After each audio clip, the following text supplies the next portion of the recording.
Last year, some thought third-ranked Georgia would have an easy time with unranked South Carolina. But Israel Mukwamu's first-half pick six gave the Gamecock fans hope. The Dogs tied it late in regulation, but in the second OT, Rodrigo Blankenship missed from 42 yards. The Gamecocks got the huge upset. Can they do it again tonight? Find out next.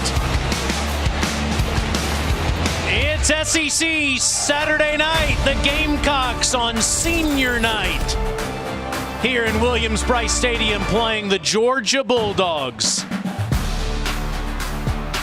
With the College Football Hall of Famer Matt Stinchcomb, I'm Taylor Zarzer. Alyssa Lang's on the field. You'll see her in just a minute. Stinch, you know all about this rivalry. Played in it 4 times. And in the last 10 years, it's been a fair fight. No doubt. I mean, you look at it, they've split it 5-5 either side. Both programs having their successes, and most notably last year, the unranked South Carolina Gamecocks upsetting Georgia the way that they did. Make no mistake, Mike Bobo is very familiar with this rivalry, as is Kirby Smart. Both head coaches having played in this rivalry, obviously on the Georgia side of it as a player, and Mike Bobo for the first time finds himself on an opposing sideline against his alma mater in somewhat unexpected dynamic. Came in to be the play caller, offensive coordinator under Will Muschamp, finds himself in an interim head coaching position now, but 2 players that have now become 2 head coaches that know each other very well in 2 programs that recruit against one another, and that defeat last year that South Carolina dealt Georgia has reheated this rivalry. Georgia's going to get the football first, and Mike Bobo had a great performance against Georgia, or South Carolina rather, 25 years ago. The only guy that's had a better one was the guy that's starting at quarterback tonight in his SEC opener, and that's JT Daniels. We'll see the football in just a moment as the Gamecocks get ready to kick it deep. Mitch Jeter kicking it to that man, Kieris Jackson. A beautiful night for football here in the Palmetto State. Temperature in the high 50s. Big cold front coming this way tomorrow, but a perfect night for some fall football. Short kick by Jeter, and it goes out of bounds. And the kickoff specialist will give Georgia good field position to start the game. And here comes JT Daniels. What a debut he made last Saturday night in Athens. Well, it was much awaited. A lot of folks, as a penalty is explained to us, anticipating a change at quarterback. And finally, JT Daniels really getting forced into service. Stetson Bennett separating that shoulder on the second series versus Florida. Georgia only completed 9 passes versus the Gators. Change was afoot, and it was available because JT Daniels at that point had asserted himself and shown his confidence in that surgically repaired right knee. First play goes to the ground, and Zamir White, and White is met after a gain of 3. Dogs offense, really, it was so bizarre, Stinch, to see them almost exclusively throw the football with success on the ground. Last week they only had 8 yards rushing. White had 21. Now that 8 yards rushing does include sacks, the yards that Daniels lost, but strange to see a Georgia Kirby Smart offense struggle on the ground all night like they did against Mississippi State. A quick pass out to Jermaine Burton. Wondered if we'd see Jermaine tonight. He's been nursing a quad contusion, but he makes the first catch of the game. It'll be 3rd and short. Yeah, it was interesting. And talking with offensive coordinator and play caller Todd Monken, he said, look, I feel like maybe I got away from the run a little too early. Mississippi State's good up front, but from a play calling standpoint, he felt like he could have stuck with it a little bit longer. Already here, a run towards the middle of the field, then a quick wide receiver screen to Burton. Pickens did a good job blocking to set up this 3rd and short. Straight ahead to White, easy first down past midfield. Let's take a look at Dr. Pepper Fansville giving fans the keys to the game. Well, already we've seen it. A couple of runs now from the Bulldogs. They got to get that going so that they can control the game. Defensively, find a way to get off the field. They were 6 of 8 on 3rd downs for the Mississippi State Bulldogs last week. They did a fantastic job For the Gamecocks, they're going to hit some shots downfield on offense and generate takeaways defensively. Fakes the toss and across the middle. Wide open is Trey McKitty, the tight end inside the 20 and wrestled out of bounds near the 10-yard line. A position that fans have been clamoring for around the Georgia program. Get the ball to the tight ends. Trey McKitty, transfer, quick shot, and already JT Daniels starting off hot in the passing game.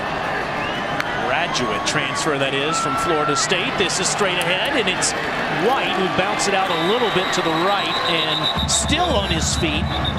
The whistle does come down after a gain of a couple.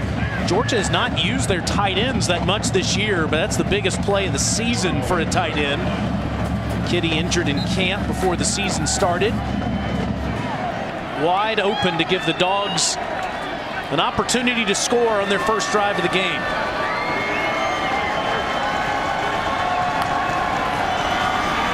Daniels in zone one-on-one, and it's over the head of his intended target. He was looking for George Pickens. Pickens was on the receiving end of the first of 4 JT Daniels passes that were for touchdowns last week. They tried to air it out there, now a third down.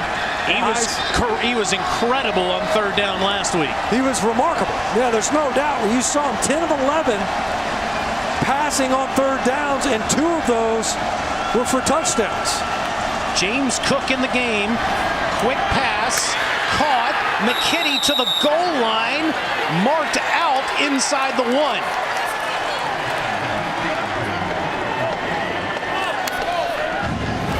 Jalen Foster pushed him out.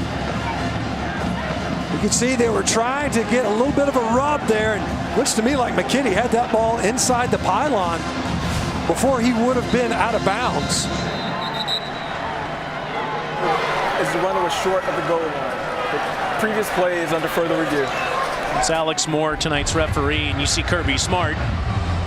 Think he's in the end zone. Mitchell Wilkins, our replay official, will talk to Alex and take a look at whether the graduate transfer is in the end zone before Foster forces him out. And it sure looks like it right there. Yeah, that's a great look at it. Great camera work there. Clearly still in bounds.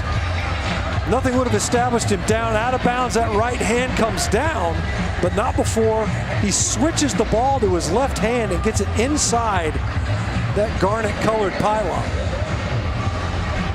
Efficient, to say the least, on this opening drive. We talk about the tight ends becoming more involved. McKitty figuring pretty prominently in this opening possession for the Georgia offense. They've used 5 different tight ends, one of which is Jalen Carter, the defensive player that had the touchdown against Tennessee, and they only have 14 total catches among those 5 guys coming into the game. McKitty already with 2. After review, the ruling is a touchdown. And that is McKitty's first touchdown as a Georgia Bulldog. We were talking with Todd Buck and we asked, what's the difference among these tight ends? John Fitzpatrick, big body. Darnell Washington has blocked really well as a true freshman, number 0. In 87, Trey McKitty said, they're all pretty similar.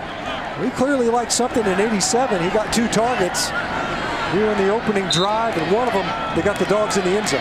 Jack Podlesny continues the best extra point streak in NCAA history. It's 317 in a row.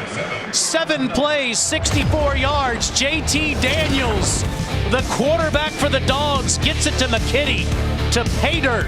Bulldogs with the early score.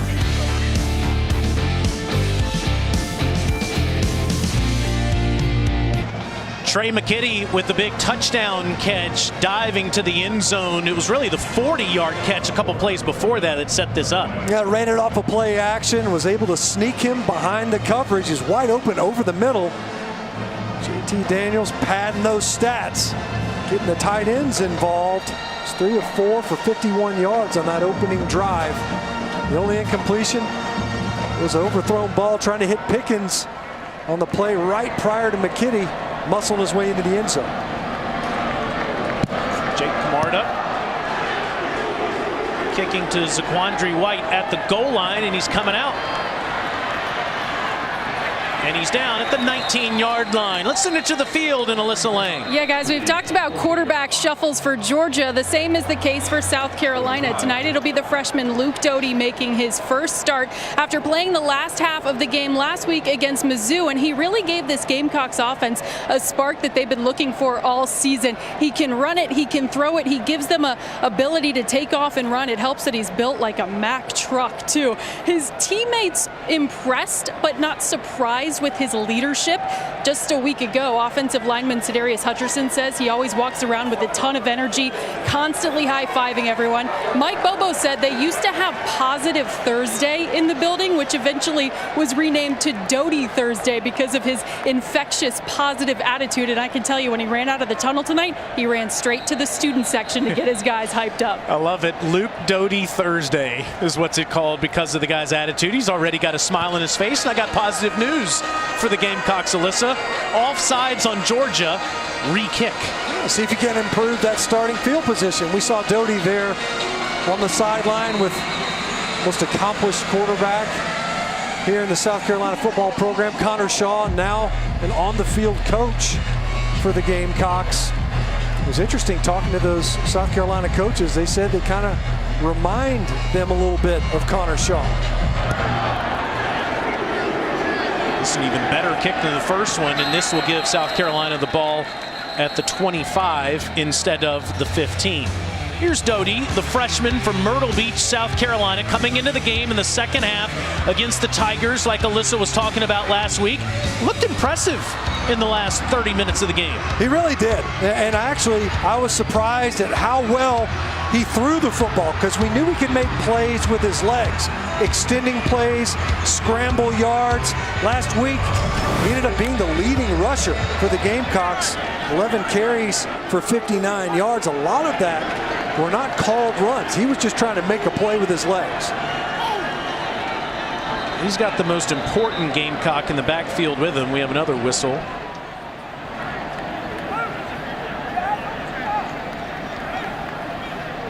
And there's Kevin Harris right next to the referee that we were talking about. Evidently some issue with the clock, and we'll see if we can get that straightened out. But please reset the game clock to 12 minutes and 5 seconds. Thank you. I got to tell you, Taylor, there was an incomplete pass on the opening drive for Georgia, and it looked like that clock kept running when it should have been. Probably lost 20 some odd plus seconds with that clock still running, and just put on what, another 12 seconds on the clock.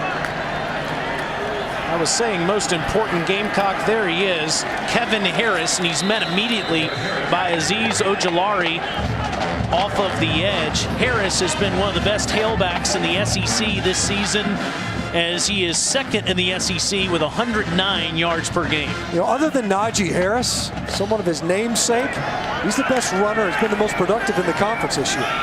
Loss of one on the first play, tries the right side, and he'll get a couple, tackled by Christopher Smith. Dogs are down a couple of bodies on defense. Richard LeCount, Julian Rochester, they're still hurt, not playing in the game. And we don't see Jordan Davis out there yet. There is a chance that Jordan, the defensive tackle that was hurt hyperextending his elbow against Kentucky, could play tonight. He was warming up. 3rd and 7 for Doty. Ready to throw for the first time. Doesn't see anything downfield, and he takes the sack. It's a quick 3 and out for the Gamecocks. Jalen Carter making the tackle. A down and distance that South Carolina can't survive if they find themselves in these 3rd and long scenarios. Obvious that it would be outside of the comfort zone. Luke Doty, prior to the Missouri game, had only attempted one pass. It was versus Texas A&M, an incompletion. You could see him had that run option as he rolled to his left, but defense did a great job of collapsing around him. Kai Kroger's had a good season. Kicks it deep to the 25-yard line, and tripped up is Kieris Jackson. Flag does come in after a 48-yard punt. This could pin the Gamecocks back even further.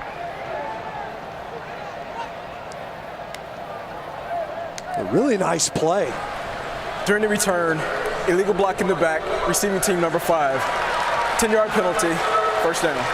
Of course, that's Georgia that'll be pinned back even deeper. Matt Landers called for that penalty. Georgia will be back on offense after JT Daniels takes them down the field on the first drive. Back out there again here on a Saturday night.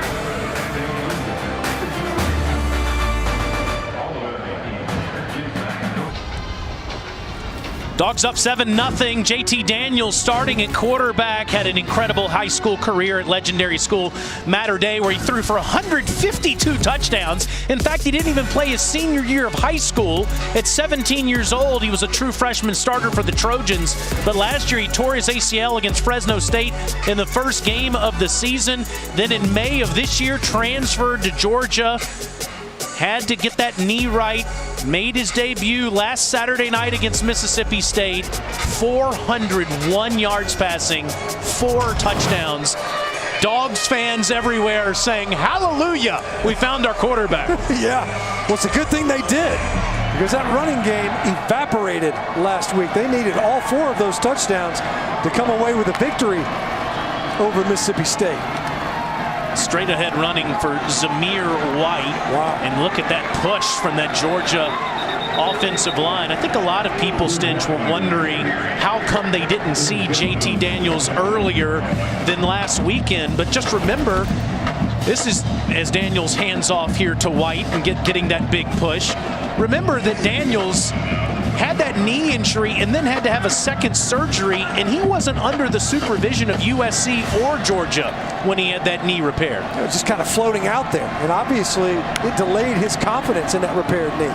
James Cook on the handoff, first down run, and he's into Gamecocks territory, pushed out of bounds inside the 35-yard line. Well, first you get the push from Zamir White.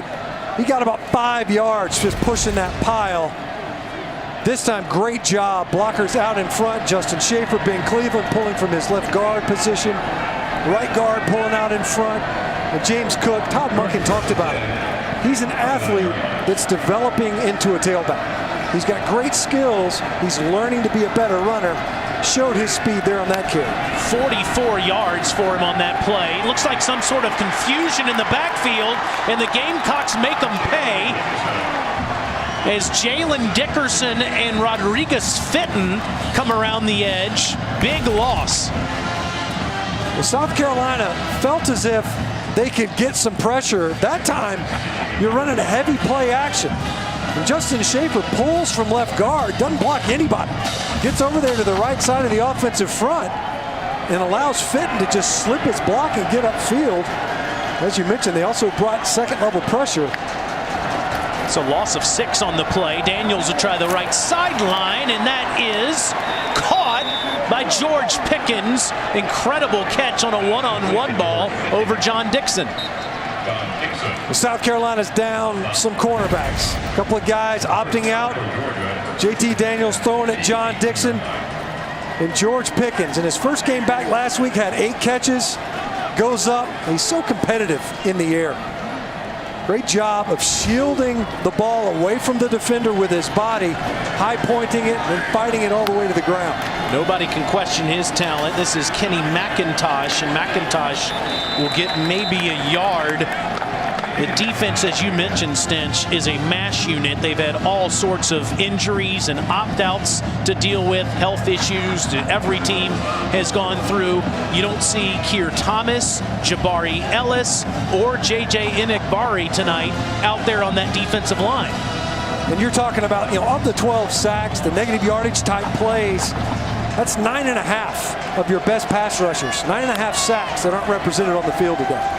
Daniels throws again to Pickens, and George will get inside the 10, down near the 8, where he's tackled by Jalen Foster. He missed Pickens the Kentucky and the Florida game back last week and had a big one against Mississippi State. Well, Todd Monken talked about him. He's a really talented kid, a guy that they want to continue to develop more consistency. He said you can't just run go routes and hitches. Something that he's going to refine those routes better. Looked like, I thought Pickens picked up the yardage needed instead of 3rd and short. The give to White. White inside the 8, down near the 7, 1st and goal, Georgia. Missed opportunity that time for South Carolina because Jabari Ellis was able to get upfield quickly, number 99, and make Zamir White kind of bubble that run, bend it away from the line of scrimmage briefly, and take it a little bit wider. White was able to get the yardage needed to get the conversion. Back to White.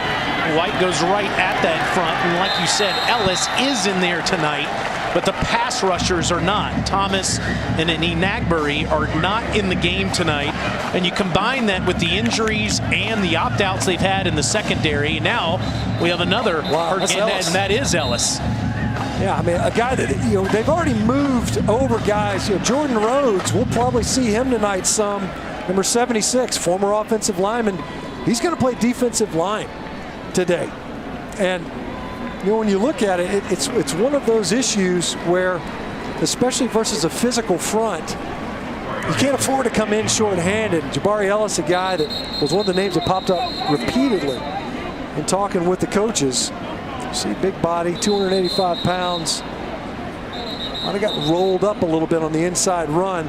They just can't afford to lose any bodies along that front in this game. Well, you're talking about Rhodes having to go to the defensive side of the ball. Zaquandre White, who's a tailback, who's been going back and forth from running back to linebacker the last couple of years. He's had to switch back for Coach Bobo and Travaris Robinson's defense. 2nd and goal, Georgia. From the 6-yard line, James Cook is back in the game. And this is a toss to Cook. Easy around the left side. Touchdown.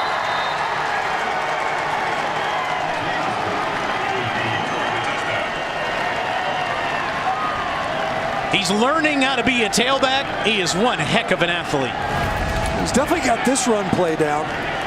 As you see, once again, a couple of fold schemes, pin and pull at the point of attack, where you create angles, get down blocks, and then you pull big bodies out in front, just like the long run that Cook hit earlier, this time to the left side of the formation, again into the boundary, and that time ending in the end zone. Podlesny with the extra point, 9 plays, 82 yards.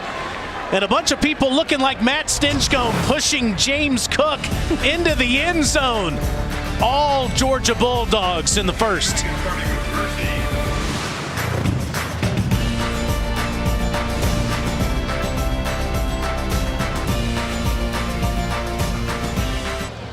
James Cook may not possess the stats of a big-time college tailback, but he possesses all of the talents that you need at the next level these days. Being able to catch a ball out of the backfield and run it when you need to as well. 14-0 Georgia here in the early going. Yeah, Todd Monken said when he was with the Bucs, they looked really hard at his older brother, Dalvin Cook. So he thinks James Cook has more skills than him, just not as good of a runner. Well, South Carolina's had a lot of opt-outs so far this season, but not from Sedarius Hutcherson. When the offensive lineman was asked this week about staying here, here's what he said. It just wouldn't be right for me to leave. And at the end of the day, I'm finishing out. I was raised that way. My mom and dad always raised me to finish anything that I started. And that's what I'm going to do. I'm going to finish these last 2 games like a man, regardless if we win or lose. But I'm not going to trade these guys for anything in the world. I know that means a ton to any team, guys, who's going through anything like this, a coaching change with just a couple of games left in this season. Mike Bobo, though, not surprised, saying that's just who Sedarius is. He's a leader. Hey, boy, is he, as Doty is run out of bounds to get a yard. And Stinch, this isn't a shot at the guys that did decide to leave. Each situation is different. And in this COVID time that we're living in, no one's passing judgment. We know this, though. Sedarius Hutcherson will be proud of the decision he made for the rest of his life. Well, it's definitely a team-oriented decision, no doubt. Selfless to stick it out like this and finish what he started. On the 2nd and 9. That's caught by Jalen Brooks with Shi Smith out of the lineup due to a concussion. Xavier Legette out as well. Jalen Brooks might become South Carolina's go-to receiver in these final 2 games. He was kind of plagued by drops when he first got back out there on the field. that can be expected, anticipated, knowing that he had been on the shelf, wasn't eligible to play, but he is the deep threat. He is the one that can stretch the defense if we see any downfield throws. Under center goes Doty. In trouble, tries to throw it back to Harris, but he's under heavy pressure in the backfield, and that is Jalen Carter forcing the 4th down. Jalen Carter, it looked like he was clearly going to chase the fake to DeCarry and Jordan. And then he comes off of it, realized that Doty still had the football. They were trying to set up a screen back to the left side of the formation. Instead, Carter hits Doty with the belly-to-belly suplex. Jordan Davis not being able to play tonight, and Jalen Carter, the true freshman, picking up the slack. Fair catch made by Kearis Jackson. Fair catch at the 22-yard line. Just outside the 20-yard line. Tonight we'll have SEC football final, hosted by Dari Noko with Gene Chizik and Chris Doring. They'll take you through the biggest stories from the day and break all the college football games down. It's at 10:30 Eastern right here on the SEC Network and the ESPN app. Is Doring really going to make it back for that tonight after calling the Gators and the Kentucky Wildcats today? How versatile is Chris Doring? Man. I'll tell you what, bet they were glad to have him down there in the swamp. They probably felt like they needed him there in the first half. Yeah. Kind of tough sledding for the Gators early on versus Kentucky until they got that punt return. Trask and company got it going. Georgia's having no trouble in the first quarter here. Another carry to White. And JT Daniels has looked great since the first 2 drives. 5 of 6, 74 yards and a touchdown. And this is really what the offense is to look like. You see Zamir White. Man, the yards after contact in this game already. Another tough run for him and by him. As you see Ernest Jones down on the field for South Carolina, the frustration showing. He is the leader of that defense. Without any question. Came into the game leading tackler, 85 total tackles coming into this one. A little nicked up, it looks like. Let's go back down to the field and Alyssa. You guys were talking about JT Daniels and just how excited Georgia fans are to see him play again. Well, Kirby Smart described JT as type A, says he asks questions about literally everything all the time to the point where he drives offensive coordinator Todd Monken crazy. So obviously we had to ask what kinds of questions. He said they're so specific and so many I can't even think of an example, but he asks a lot. He is always dialed in. Monken was just shaking his head at how prepared he is. Another handoff to White, to the point where you could argue that he's over-prepared. Just has this incredible obsession with the game. And in fact, Todd said that the only other quarterback that does this kind of film work and understands the game that he's been around is Ryan Fitzpatrick, the Ivy League grad playing for the Dolphins. Yeah, that's a big brain to be compared to. Good-looking beard. Starting tomorrow for the Jets. Tua's thumb is banged up. This is a handoff to McIntosh, and McIntosh has the first down as Zapile carries him past the 45-yard line. Boy, Georgia just going right at that South Carolina front. That's 13 more. A split zone. Watch Trey McKinney on the backside. Nice push. Nice push right at the point of attack. Unsurprising. We talked about it coming into this one. Kind of a skeleton crew defensively for South Carolina, and Georgia certainly taking advantage of that. Some strong runs, some nice holes on the inside. McIntosh again with wide open space in front of him. Cuts it back inside the 25, down near the 20 before he's finally tackled. Big gain for the sophomore from Fort Lauderdale. That's 34 yards. It's pretty good vision. You see him nice cut back. That hole was about 4 yards wide, right along the line of scrimmage.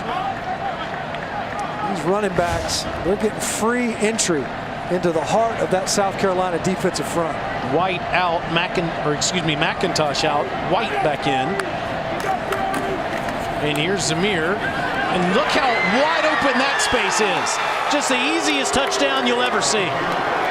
22 yards for Zamir White.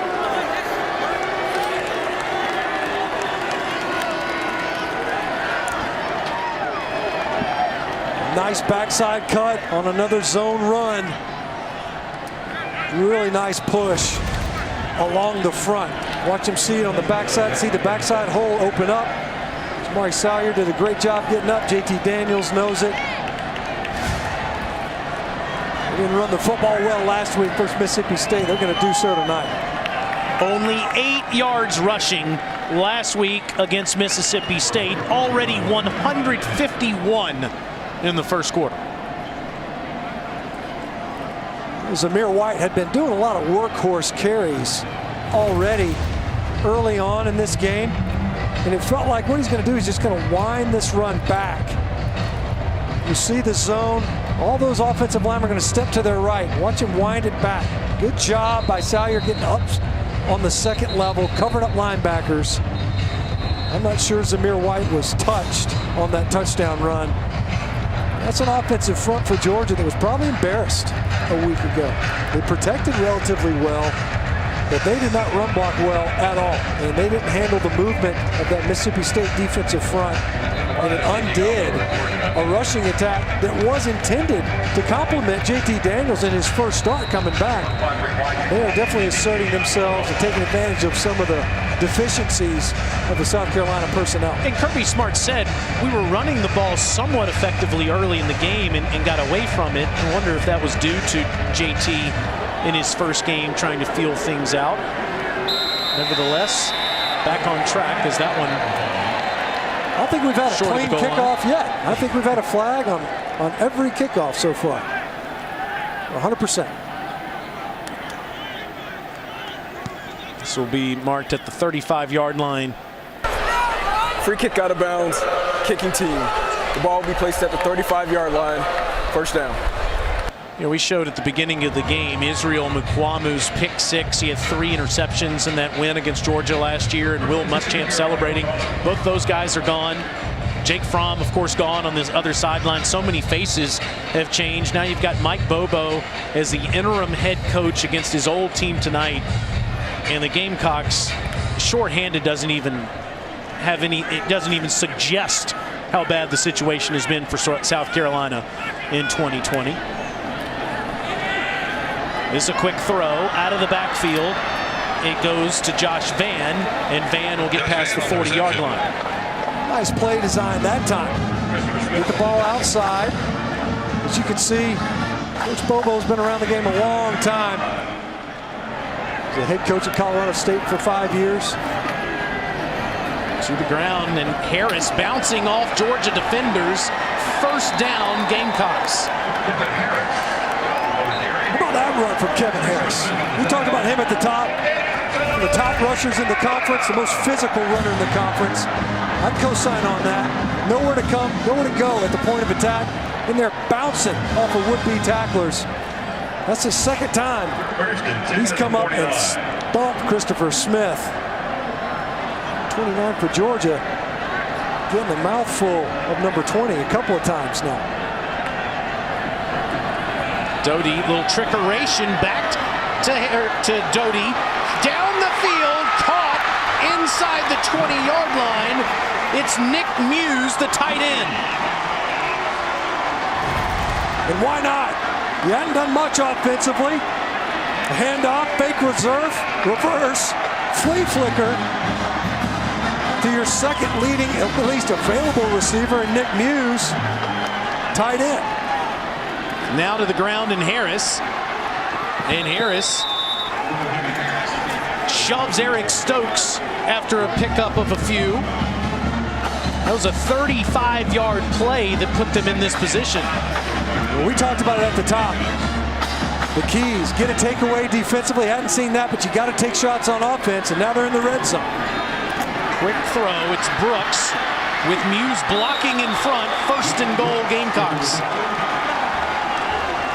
Great job by Brooks breaking that first tackle. He picked up another 4 yards, and you can see South Carolina trying to stay tempo. Harris, and he's wrestled down at the 2 after a pickup of a couple, as that's Lewis Seen with the tackle. If there's going to be a safety coming up to make a tackle on Kevin Harris, Lewis Seen's not a bad option. As you see him pretty violent looking tackles. You see Kevin Harris trying to say, hey man, horse collar right there? No, it was a clean tackle. Not always a good idea to go up high on number 20.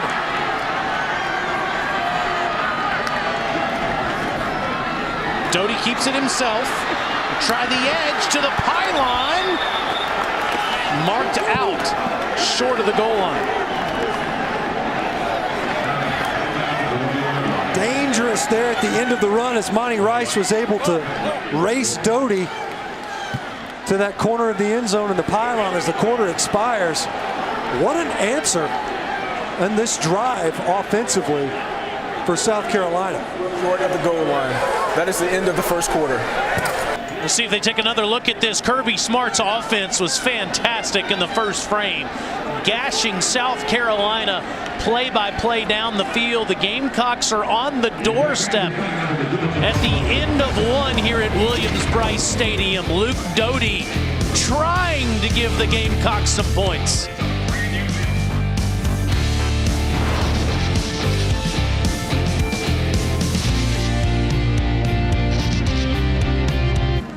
Dogs up big, 21-0 at the end of the first, but the Gamecocks are on the doorstep at the 1 yard line.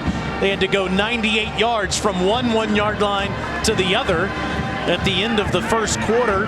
Stench, what does Luke Doty and the Gamecocks, what do they do here on this 3rd and goal from the 1? Well, as we mentioned, one of the most physical runners, a full house backfield. And the give goes to Harris easily into the end zone, following those two fullbacks. Adam Prentice and Javon Gwynn both lined up in the backfield.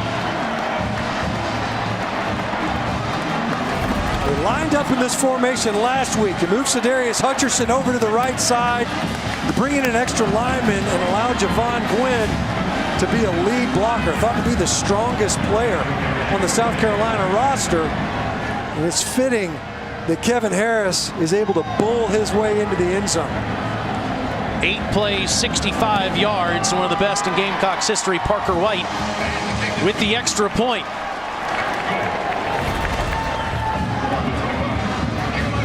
Look at the point, really well blocked.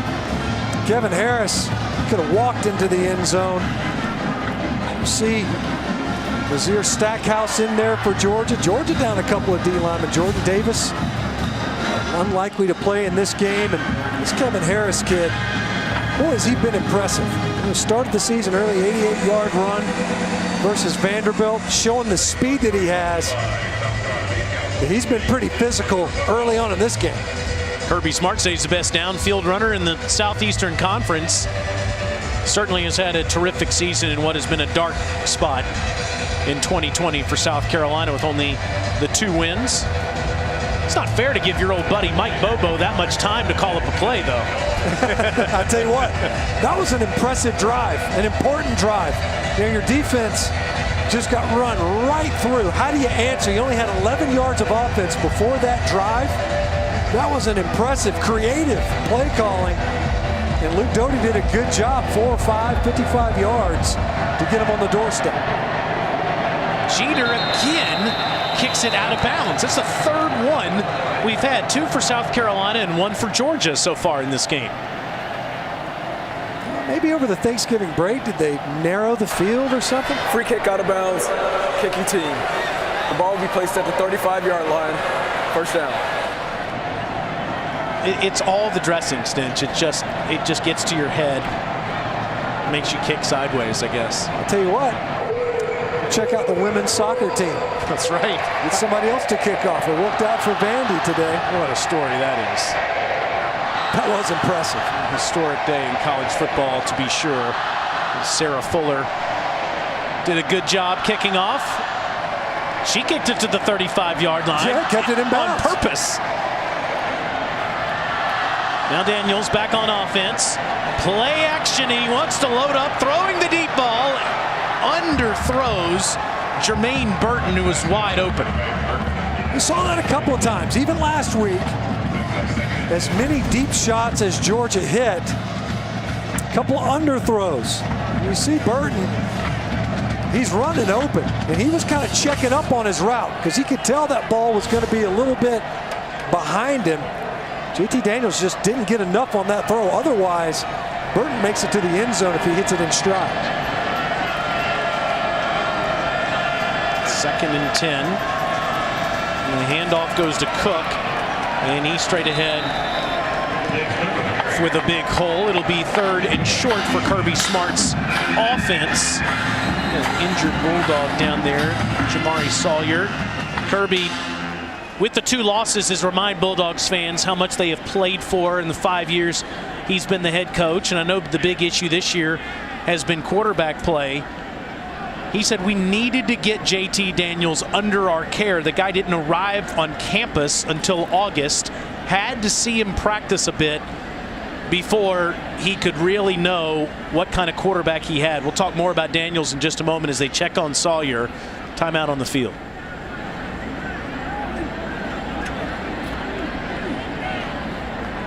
Mari Sawyer off of the field. Xavier Truss coming in at left tackle for Kirby Smart on offense on this 3rd and 4 for Georgia.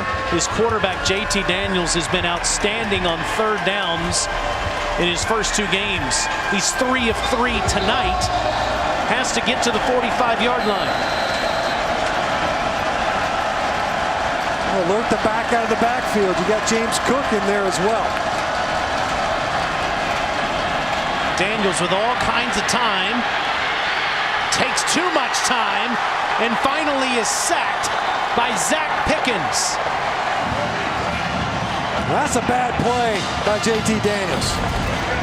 Not only do you flush right into this rush, Warren McClendon, the pocket is not, you don't have to escape right there, and you actually had James Cook. Get rid of the football. Give your running back with the ball in space a chance to make a play. He wanted more, pulls it down, and Pickens with a big sack and a negative yardage play. Jake Camarda with a booming punt. He's only had 2 returned all season because he puts them so high in the sky, and he does it again there. It's a 50-yard punt with no return.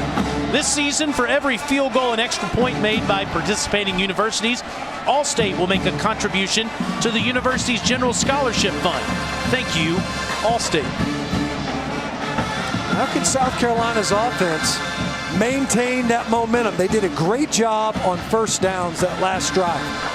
Setting themselves up, staying ahead of the down and distance, setting themselves up with 2nd and 5 so that they could maintain that momentum on the heels of a big defensive stop. Kevin Harris comes back after the touchdown run. Standing next to Doty and takes the handoff. And he's tackled after a couple. It'll be 2nd down. Stench, how would you describe Mike Bobo as a play caller, a guy that was the Georgia quarterback for 4 years, an offensive coordinator there forever, and now the head coach and play caller for the Gamecocks? Well, you know, a lot of plays lead to other plays. You'll see a fake off of a play that hit earlier or a play that didn't hit. They'll run a fake Q counter and run a sweep opposite. Everything stacks up and adds up to something else. Fake to Harris. Doty steps up, throws a one-on-one ball to Muse, and here comes the flag. That's Lewis Seen. Kirby Smart doesn't like it. They ran heavy play action, and Javon Gwynn got all tripped up.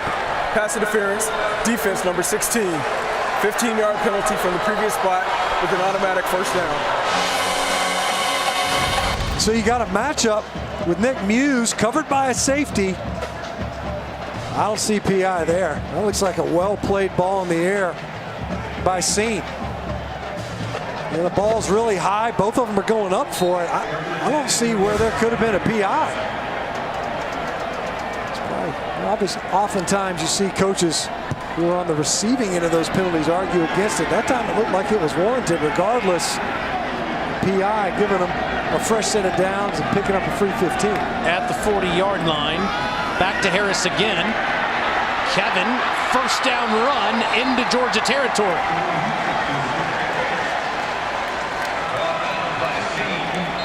That's one of their best run concepts. They're able to pull a couple of linemen, Call it the moon sweep. It's the old buck sweep. Get your two guards or guard and center out in front. Same play again. 13 yards on the last one, and this one goes inside the 40. Nice play on first down. It's funny how that terminology has changed as the years have gone on, Stinch, whether you call it a buck sweep or a moon sweep or whatever you call it. It's timeless, isn't it? Well, it's all these guys that come out of the same kind of coaching tree. And, you know, they call it the moon sweep at Georgia because they learned it when Kirby Smart was coaching under Saban. Out of the game goes Harris, and into the game goes Rashad Amos, the freshman from Fayetteville, Georgia, pressed into action after Zaquandre White had to switch sides of the field and play some defense. He'll get some carries tonight with Deshaun Fenwick. How about that play design? A delayed handoff, wait for the defense to react out wide, and then run a draw right up the middle.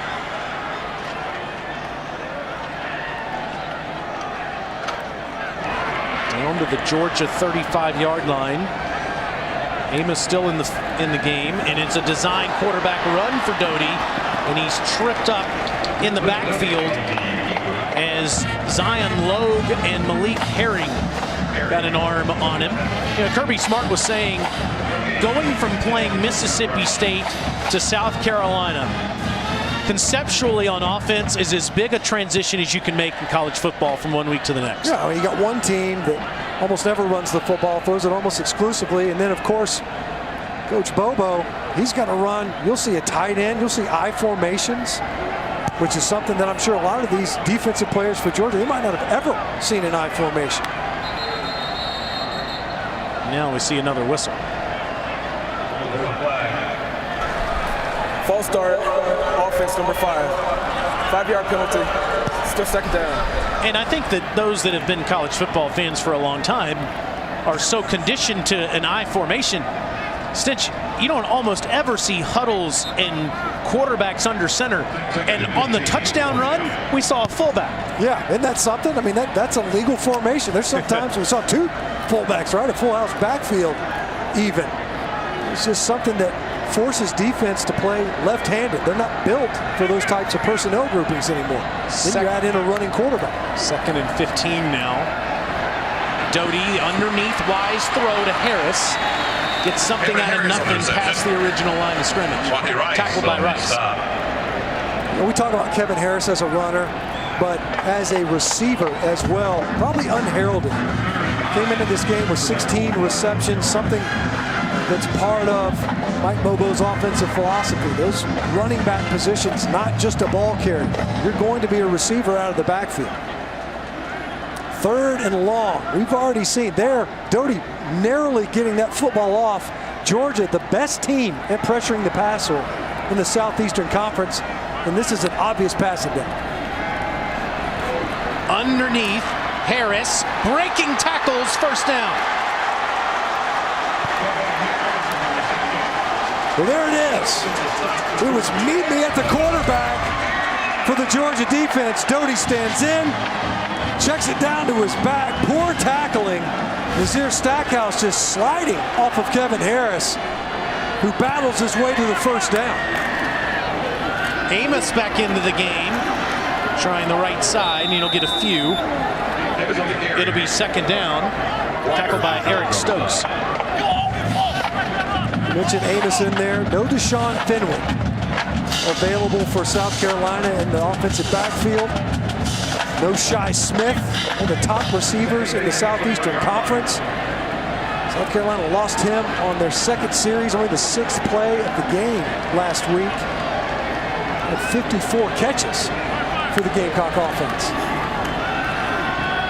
Amos again, this won't work. That's a loss on the play as Quay Walker comes in there to make the tackle. It'll be 3rd down. They're trying to get the ball outside. The Georgia defensive front, they don't cede any ground and allows Quay Walker to run untouched. It's almost like a ball carrier. He's able to get into that offensive backfield. Nobody impeding his progress to get to the ball carrier. Well, South Carolina is going to be a run-first team, but as you said, this is another obvious passing down, another underneath throw, and it's incomplete into traffic looking for Josh Vann. It's 4th down. Could have had a chance on that one, and Doty was high with the ball. Trying to get the ball to Vann on a tunnel screen. Georgia brought pressure. They end up bringing 6 defenders. See him get upfield. If he catches that cleanly and underneath, Vann's got a chance to pick up a 1st down and more. Instead, Doty too high, too hot with that throw. Parker White to try this 40-yard field goal to make an 11-point game. 5th-year senior from Mount Pleasant. He's had an outstanding career. He's got one heck of a leg. 21-10 is the score between these old SEC rivals in Williams-Brice Stadium.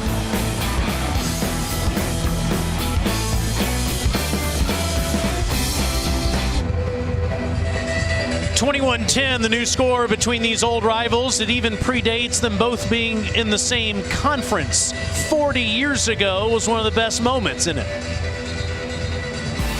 Today you'll see 2 of the top running backs in the country, George Rogers, South Carolina, and Herschel Walker, Georgia. And they run a track with Herschel Walker, got a hole by 35, 40, 45, 50. There goes Herschel, there goes Herschel. Man, did he turn it on when he had to. Herschel had the best day. Rogers won the Heisman Trophy. Herschel and the Dogs won the game and the national championship. You see George's numbers, over 5,200 total rushing yards in his 4 terrific years for the Gamecocks. And we got Munson and Keith Jackson in the same That's call. amazing. Yeah. Unbelievable. Yeah, 2 Heisman Trophy winning tailbacks and 2 Hall of Fame broadcasters. This is Jackson coming out. Wise decision past the 30-yard line. Usually those don't pay off. This one does, as he gets all the way up near the 35. Jackson and the Bulldogs have had one of the best kickoff teams in college football this year in terms of return yardage. Jackson, not just as a return man, kind of paced that wide receiver core for Georgia. It took some time to get Jermaine Burton as a true freshman kind of up on his skis in this offense. They moved Jackson into the slot. Obviously George Pickens missing a couple of games, slowed things down. Here's Jackson with 31 catches coming into the night. He had been the main contributor in the passing game. McIntosh, no place to go, somehow gets something out of nothing. Alyssa, I see Jamari Sawyer back out there.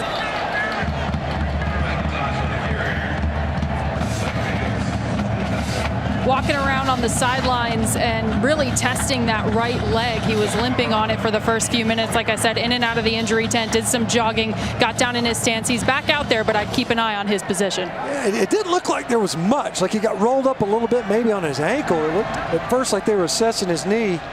Good to see him back out on the football field. Nice pickup of 6 yards by McIntosh on that play. Now it's Zamir White, and just look at that hole. By the time he has the football, there's already a wide open space in front of him. That's a 10-yard gain. Just a huge hole here. Left side of the offensive front behind Salyer. Look at him cover up. Does a great job of climbing. Muhammad Kaba in there at linebacker. They're short-handed at linebacker as well as South Carolina. True freshman. And when you get untouched all the way up to the safety, Jamie Robinson making business decisions to tackle Zamir White. Once again, White getting inside the 45, down to the 44. There's no question that if Georgia's going to be successful, not just this season, but into the future, that their ground game must be great, combined with a terrific quarterback. Zamir White, James Cook, and Kenny McIntosh, all underclassmen, though Cook is a junior and Zamir White is a redshirt sophomore. And they've needed to be better. Needed to be better on first and second down coming into tonight. Averaged the longest distance to go on third downs was 7.5 of any team in the conference. White out, McIntosh in, and tackled immediately by Kaba. No gain, third down. That time Kaba does a great job getting outside. See once again, Pulling lineman, Trey Hill, Jamari Salyer. Trey Hill doesn't get all the way outside. Kind of lays a hand on Kaba, otherwise untouched. No gain. They set up this 3rd and 5.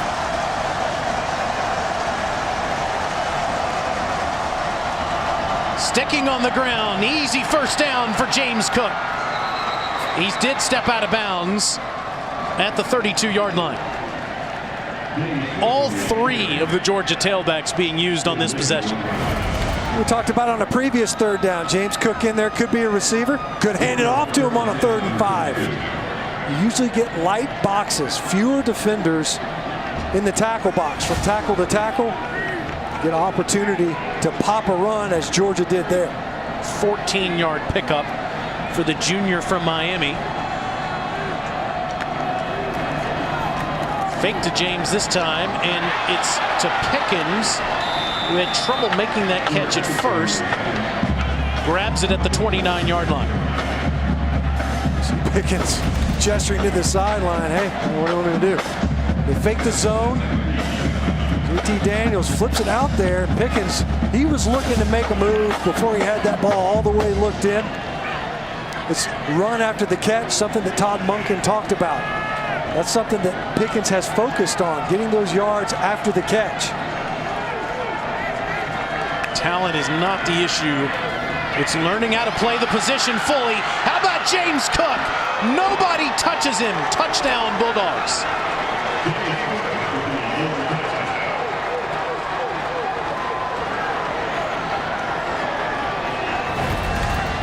I don't know that James Cook has to deviate at all.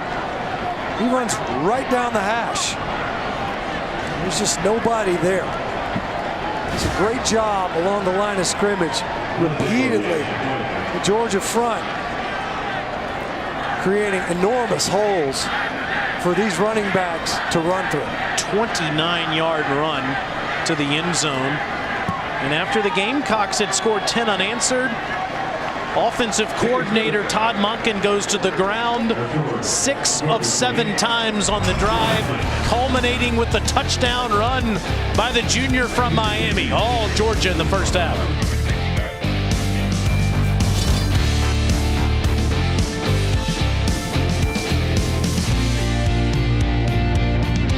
Bulldogs only had 8 rushing yards last week in the victory over Mississippi State. They have 208 in the first half against South Carolina tonight.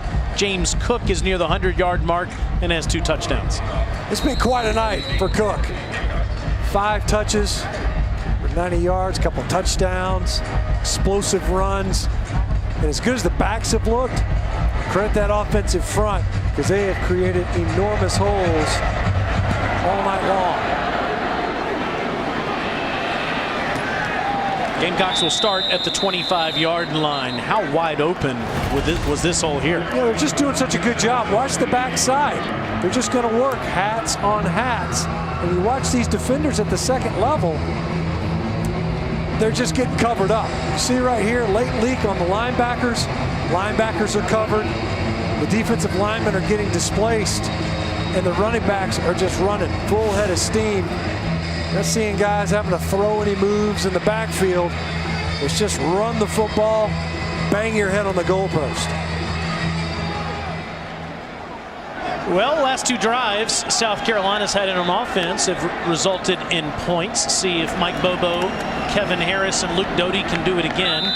Going to the ground for 4 more.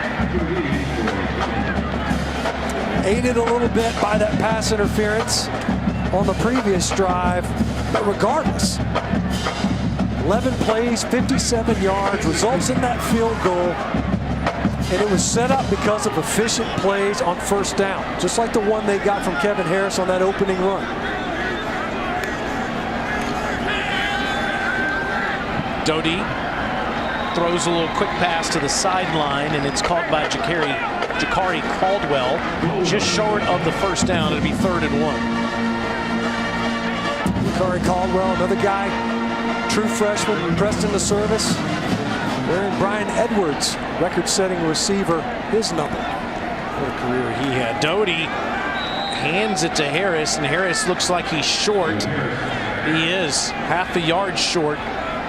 It's 4th down. Now, I know that Coach Bobo wants to be aggressive tonight. It's 28-10. South Carolina only has 2 wins on the season, and he said, we're going to go for it a bunch tonight. Does he do it in the first half with half a yard to go on his own 34-yard line? When we're talking with Kirby Smart, we're saying, what's it like coaching opposite a situation like this? Coaches enter an interim status.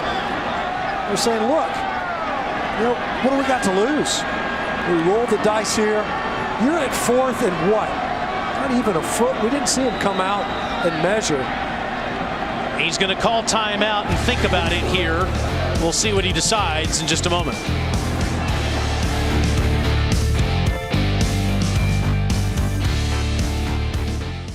Gamecocks are going for it on their own 34-yard line in the first half. Down 28-10. Mike Bobo figuring this is the only way he can beat his alma mater. Playing keep away. Hands to Harris. No way. Not even close. Now Harris with the second effort. Wow. There was never a whistle. The Dogs gave up on the tackle, and Harris got it. He was stopped, except he wasn't. Look at this penetration. Ojulari just slides right down. Didn't play Luke Doty at all on the keep, which is what they were counting on.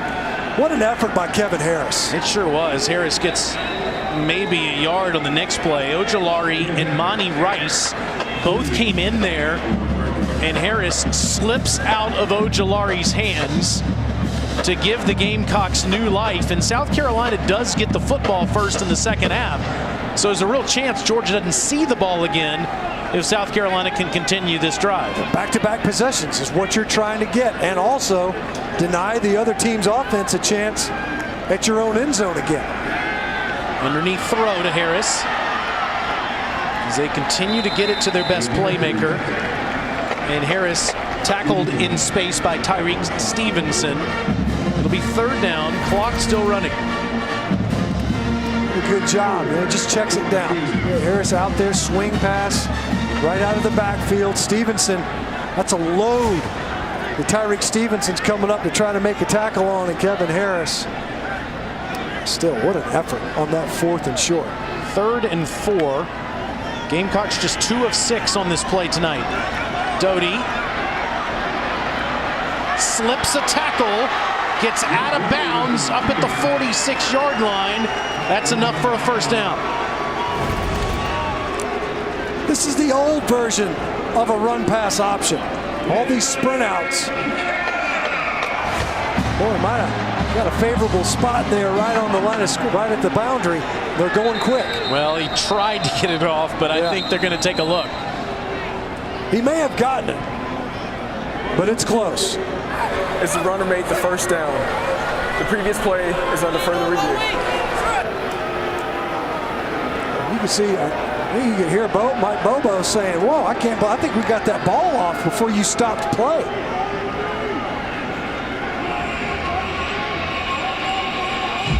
Now, I got to tell you, it did. It looked almost like South Carolina got this next play off, but you see Doty, watch him tightrope down the boundary. Extended the ball. I don't know that he did. It looks like he kept it tight in his right arm. He's got a high and tight there. Kind of loose there for a moment. It's tough to tell. I don't know that you've got enough.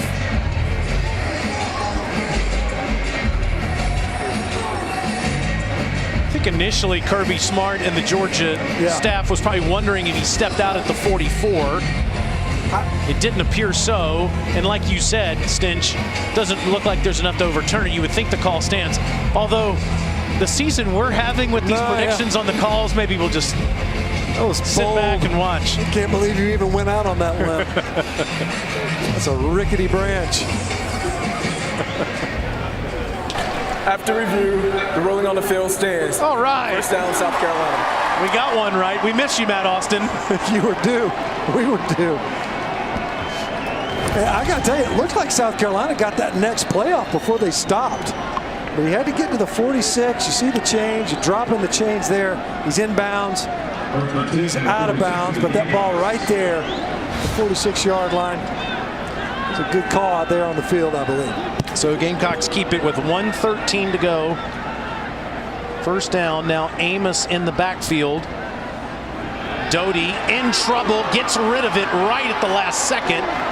And Rashad gets past midfield. Boy, Doty took a hit from 2 Georgia defenders. He doesn't lack for courage. That's a couple of times where he's gotten sandwiched in the backfield. Checked it down again. They were trying to get it to Jalen Brooks over the middle. Couldn't get it downfield. And yeah, he gets grilled once again.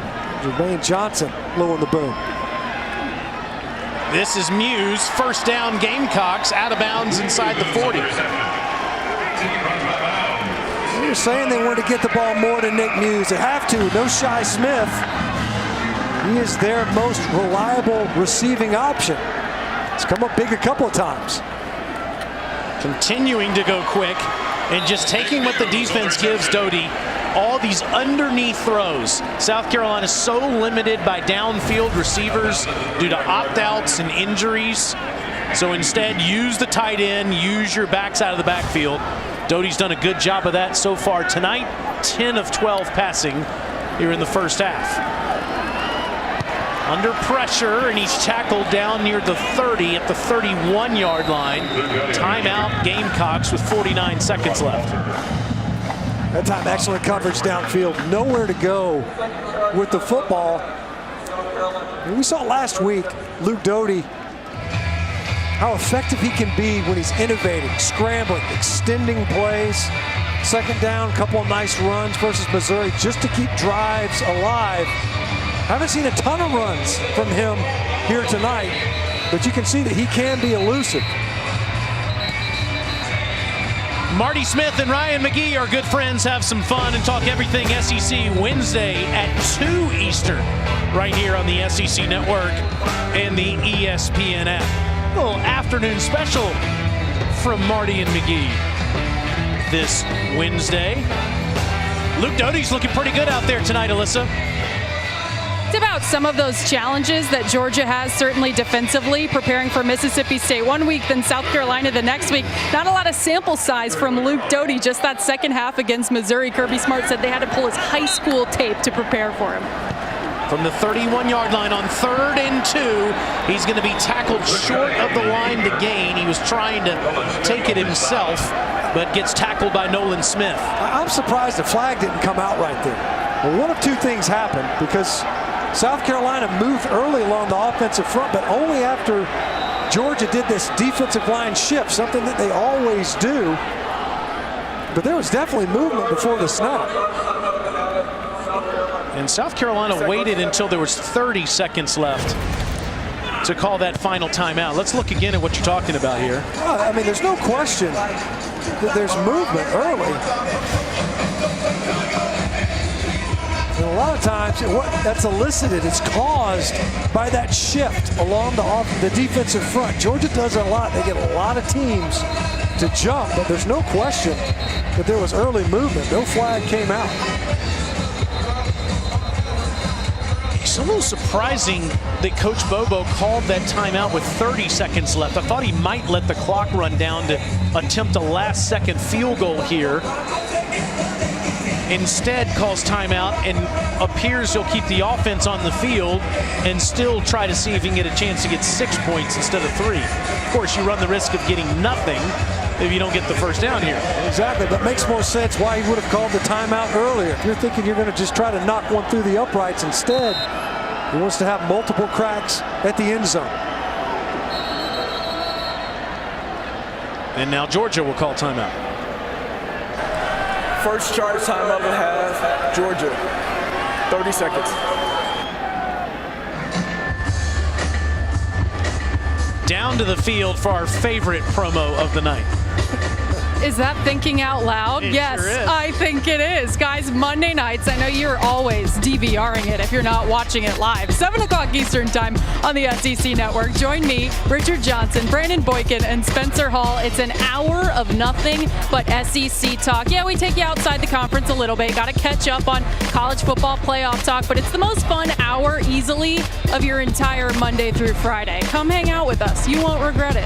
I don't know if Stinch can telly crossing out the loud and right in laying, thinking out laying. Monday nights at 7 Eastern time. Of course we're watching. You're usually texting us, Alyssa, while the show's going on. Alyssa has more TV shows than anybody in the company now. She's got 2 of them. Darn right. They're highly rated, too. That's right. That's absolutely. Let's see if they go back to Kevin Harris. It was a second effort last time on a 4th and short by number 20. And now a false start. Ooh, that's big.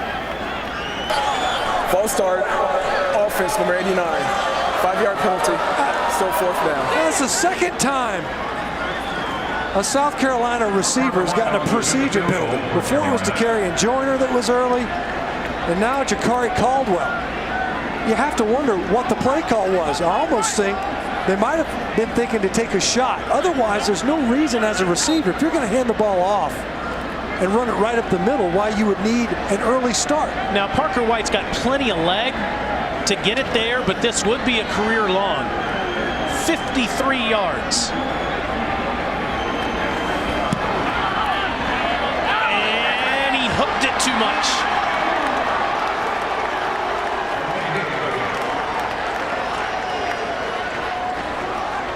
Say that about 5 times around. That's right. Man, what a huge penalty. You take the timeout early, as you mentioned, thinking you want to extend the drive. I got to think that South Carolina had a shot play called right there. Because you're 4th and short, you're all geared up.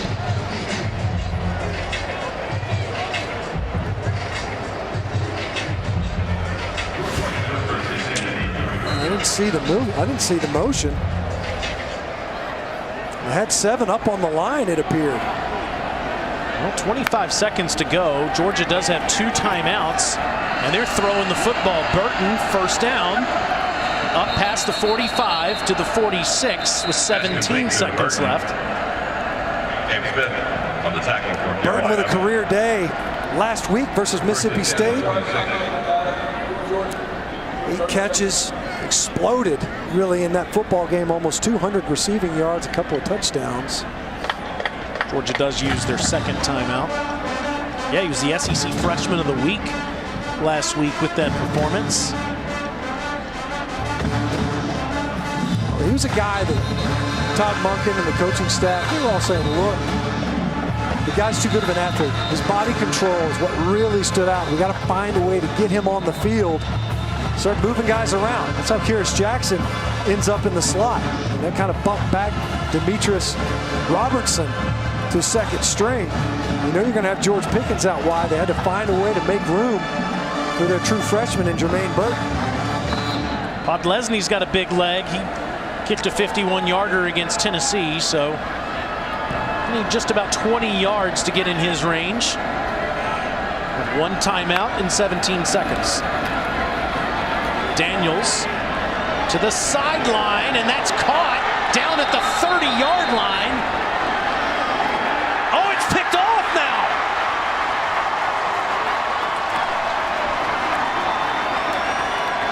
How in the world did Jamie Robinson end up with that football? The ball sailed a little bit, but you see the shot that Kyrus Jackson took. Well, that's how. What a great play. How about that? Jalen Foster was the one that jarred it loose, and it ends up in Jamie Robinson's hands.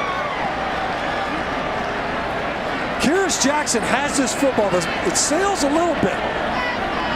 And Jalen Foster runs underneath it, and that's just enough contact. Jars the ball loose. And Jamie Robinson, who was coming over from his safety spot, comes up with the turnover.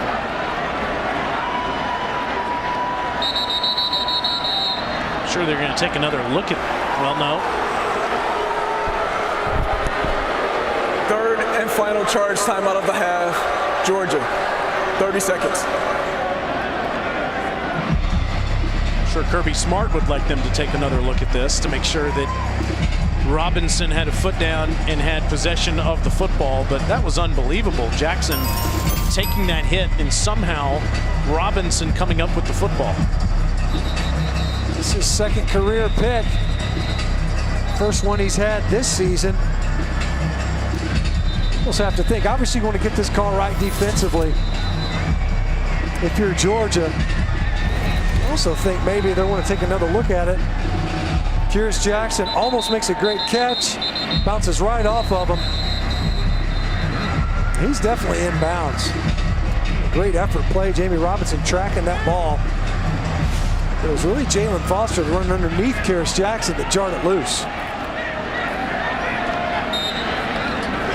So Doty from his own 30-yard line with only 9 seconds to go in the half. Under pressure and sacked very quickly by Ojulari to end the half.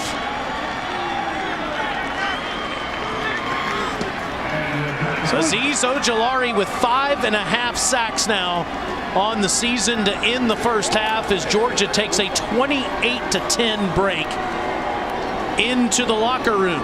Coming up, it's the Region's halftime report with Dari Noka and Gene Chisholm. This number continues to recognize the following students who have been recognized for the maximum number of years of service as a Carolina band member. Noah Herman, Taylor. Thought the O-line's pushing the pile. They're a little bit down a little bit in terms of D-linemen, so we're trying to take advantage of it. How would you evaluate the way your defense has played so far? Hot and cold. We started out well. They got us off rhythm with some speed, fastball stuff. Young quarterback's doing a good job for them. We got to tackle better. Thank you. Thanks, Coach. Provided by Coach. All your life is about this. The benefit of good hard work.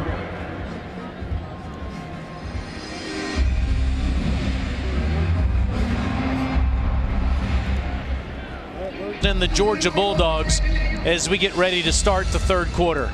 I've always wanted to be taller than you. What kind of shoes you wearing over there, pal?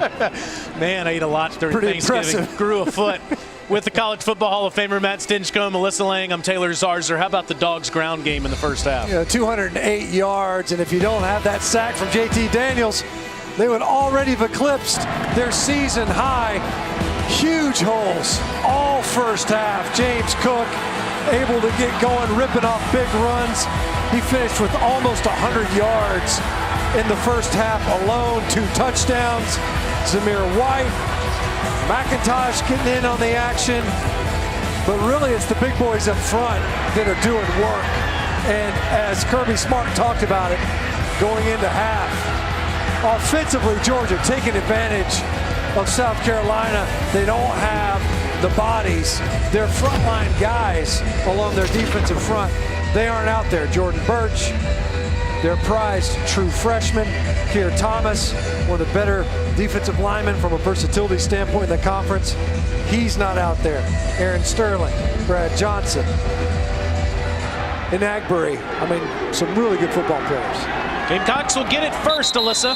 Hey guys, I just caught up with Gamecocks coach Mike Bobo and talked to him about what he said to the team at halftime. He said defensively, we've got to get more guys to the ball. We have got to stop the success they're having running it. I asked him how impressed he was with Luke Doty in the first half. He said he's been impressed with his poise and what he's been able to do in the pocket, but he also reminded the offense that they're not going to win this game on one play. They need to be consistently better across the board. See if they're able to do that here on this first possession with Doty, who was very good with intermediate throws, 11 of 13 for 104 yards. Back to the ground. Somehow Harris trying to fight off Monty Rice, unable to do it. Let's take a look at our first half stats brought to you by Zaxby's.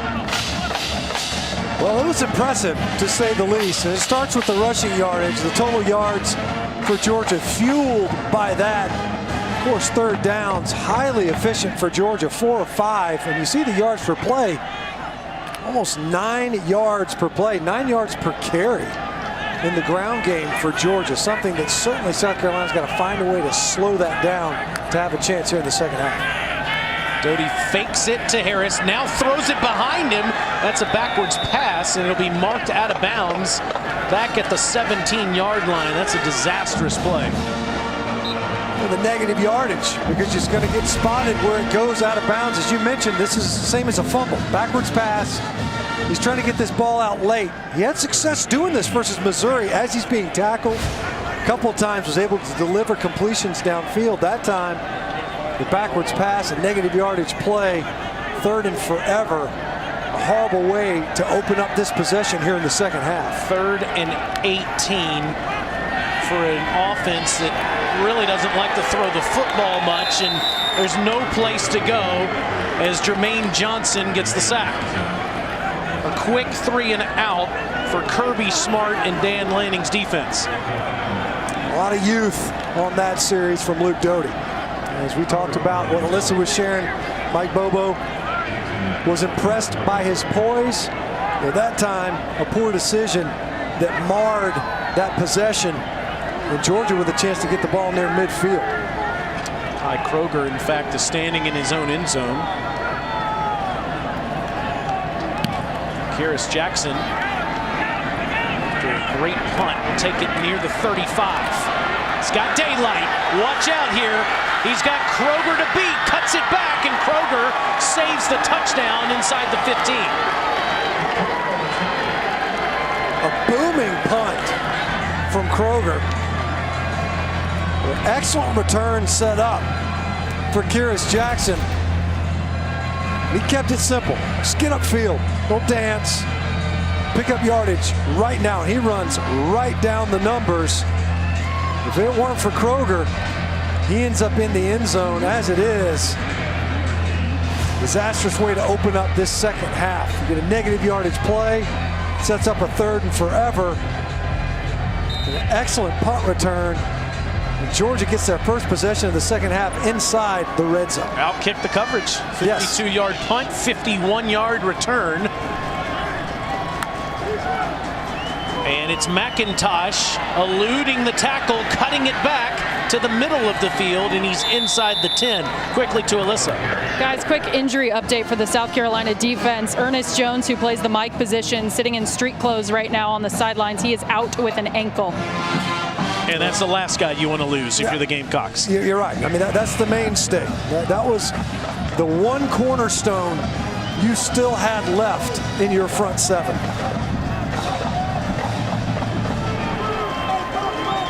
McIntosh out, White in. Zamir pushes the pile inside the 5. Finally whistled down near the 3. And that's 1st and goal. And Kirby Smart talked about it going in at halftime. You know, it makes sense to keep testing the middle of that defense. You know, Damani Staley, among others, guys that are being forced. They're playing behind the line of scrimmage. Staley was an outside linebacker, more of a rush linebacker coming out of high school. A guy that spends all his time off the line now, trying to play the run in the box. White right at him.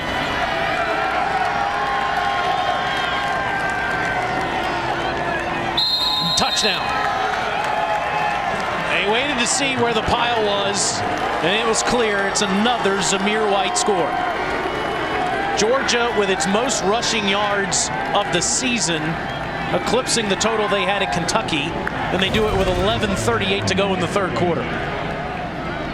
It's just inside zone. And you see the push repeatedly. We've hit it. MJ Webb was finally able to try to get on top of Zamir White, but not before he'd gotten enough momentum going downhill to get in the end zone.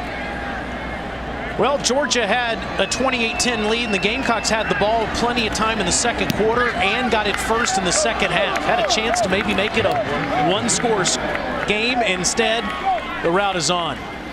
35-10. Kearis Jackson makes the South Carolina team pay with a 51-yard punt return. Zamir White in the end zone.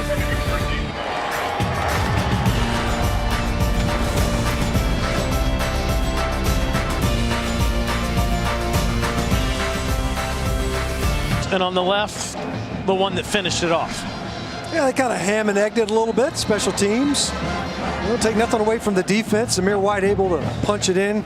Kearis Jackson, the fantastic punt return for a touchdown. Just reading the notes, Kearis Jackson was the state champion shot putter in high school. Didn't see that one coming. Not for a wide receiver. No. Dogs can do it all tonight, 35-10 with this lead over the Gamecocks. And this is the Georgia team, at least offensively, this is the team we wondered if we would see going into the season, having to replace Jake Fromm at quarterback. First they thought they would get Jamie Newman, the Wake Forest transfer who opted out. Juwan Mathis started the season. Stetson Bennett standing next to JT Daniels over there on the sideline. Started 6 games. Dogs offense looked great tonight in all phases. Hitting Kevin Harris hard on defense as well as Lewis Seen comes up to make the tackle. And the Georgia defense the last couple of weeks has needed to pick up the slack. Granted, Richard LeCount, Julian Rochester, and Jordan Davis are all out. Yeah, they're down numbers, there's no doubt. Certainly, though, not to their standard from a yardage seeded standpoint, especially last week on the third downs. Harris, gosh, he runs hard and makes another man miss, as he could have been tackled after a minimal gain. Christopher Smith had a hand on him, but Harris so hard to bring down. 9-yard pickup. Christopher Smith's going to be sick at number 20. You're seeing it over and over again. It's actually Quay Walker. Yeah, coming up there. That's a linebacker, you know, big body. And play after play, they go to Kevin Harris. And Mike Bobo said going in, at such a disadvantage given the injuries that South Carolina has at wide receiver, that they were going to have to utilize Luke Doty's athletic ability and feed one of the best tailbacks in the game, throwing it to him and handing it to him. Yeah, and I got to tell you, I mean, it's largely been Kevin Harris. I'm surprised at how little quarterback run game that we've seen in this game. But Kevin Harris has done an excellent job as a receiver as well. Doty wants to throw it downfield, but will keep it himself after a gain of 4. Forced out by Nakobe Dean. First time we've called Nakobe Deans. We're here tonight. The better linebackers in the conference. It's been a tackling machine the last 3 weeks with 41 tackles the last 3 games.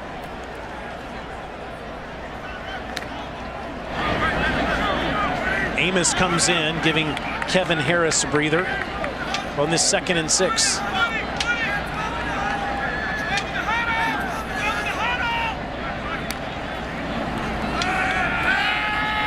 Doty's under pressure and he goes down again.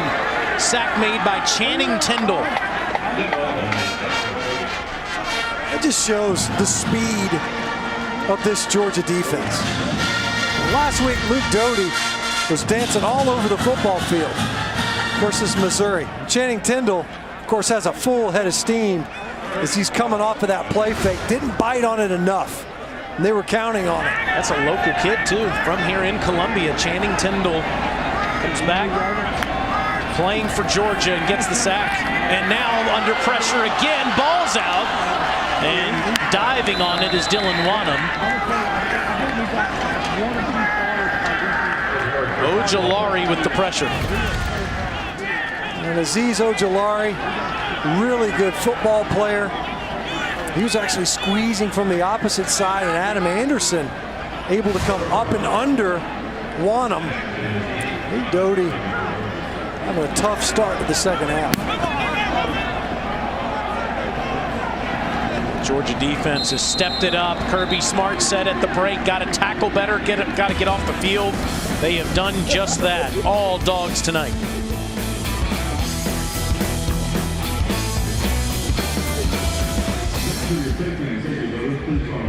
Must lose next week to Tennessee and then lose in that makeup game to LSU if Georgia's going to go back to Atlanta. On the other side, Alabama only needs one more win after the win against Auburn today. A&M would need to win out and combine with 2 Alabama losses.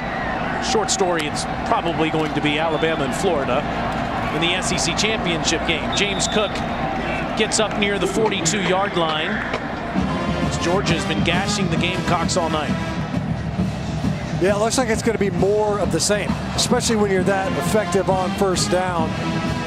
It's second down in the entire playbook as James Cook eclipses 100 yards rushing on the night, 104 now. Georgia's enjoyed pretty good starting field position. They've averaged their own 39 to start drives. Loading up is Daniels, and he finds Burton open inside the 45-yard line down to the 41. I've seen a ton of passes from JT Daniels in this game.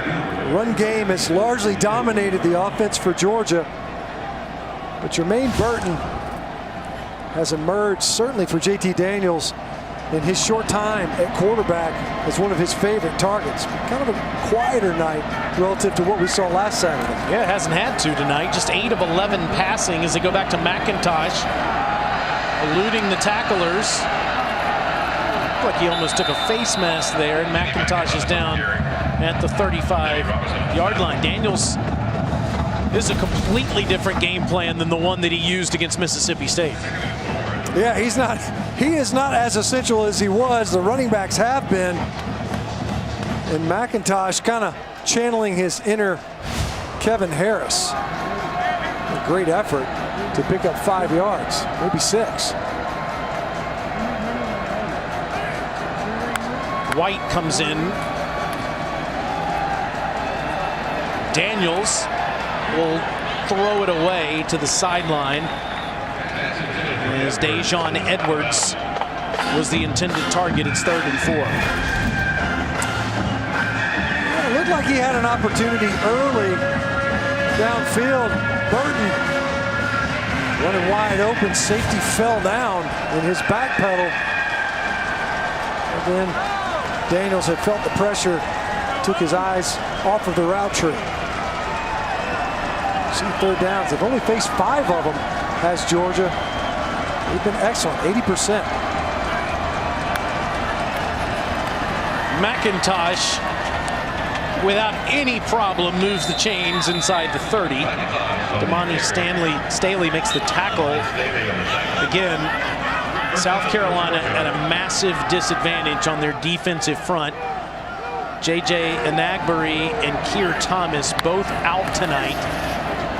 And Georgia pushing the pile play after play. This is a sideline throw to Jackson for a few. He jumped in their tempo a little bit there for what is the long handoff. Look at the blocking out in front. Richard Robertson, that ball a little bit behind Kearis Jackson. A long way to travel. He was headed back towards the line of scrimmage by the time he made the catch. Dejon Edwards, the true freshman, into the game, and he's the 4th different tailback to touch the football tonight, and he's down near the 20, where it'll be 3rd and short. Edwards coming in there as Georgia's quick to the line once again. Quick to line up, looking to snap it quick on the 3rd and short. Edwards, 1st down inside the 15. It hadn't mattered, really, who's getting the handoffs in the ground game tonight. Georgia's done such a good job of opening holes for the running backs. And how about this hole? Edwards, touchdown.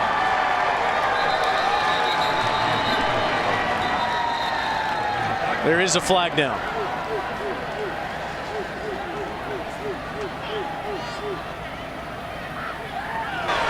Illegal formation, more than 4 players in the offensive backfield.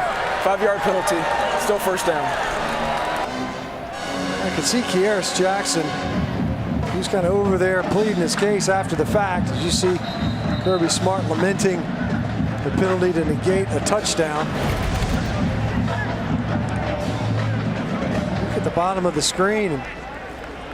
As they're saying, we're off the line of scrimmage right there. Otherwise, Here's Caba, the true freshman from Clinton, North Carolina. He's been pressed into action this year due to attrition. Timeout on the field.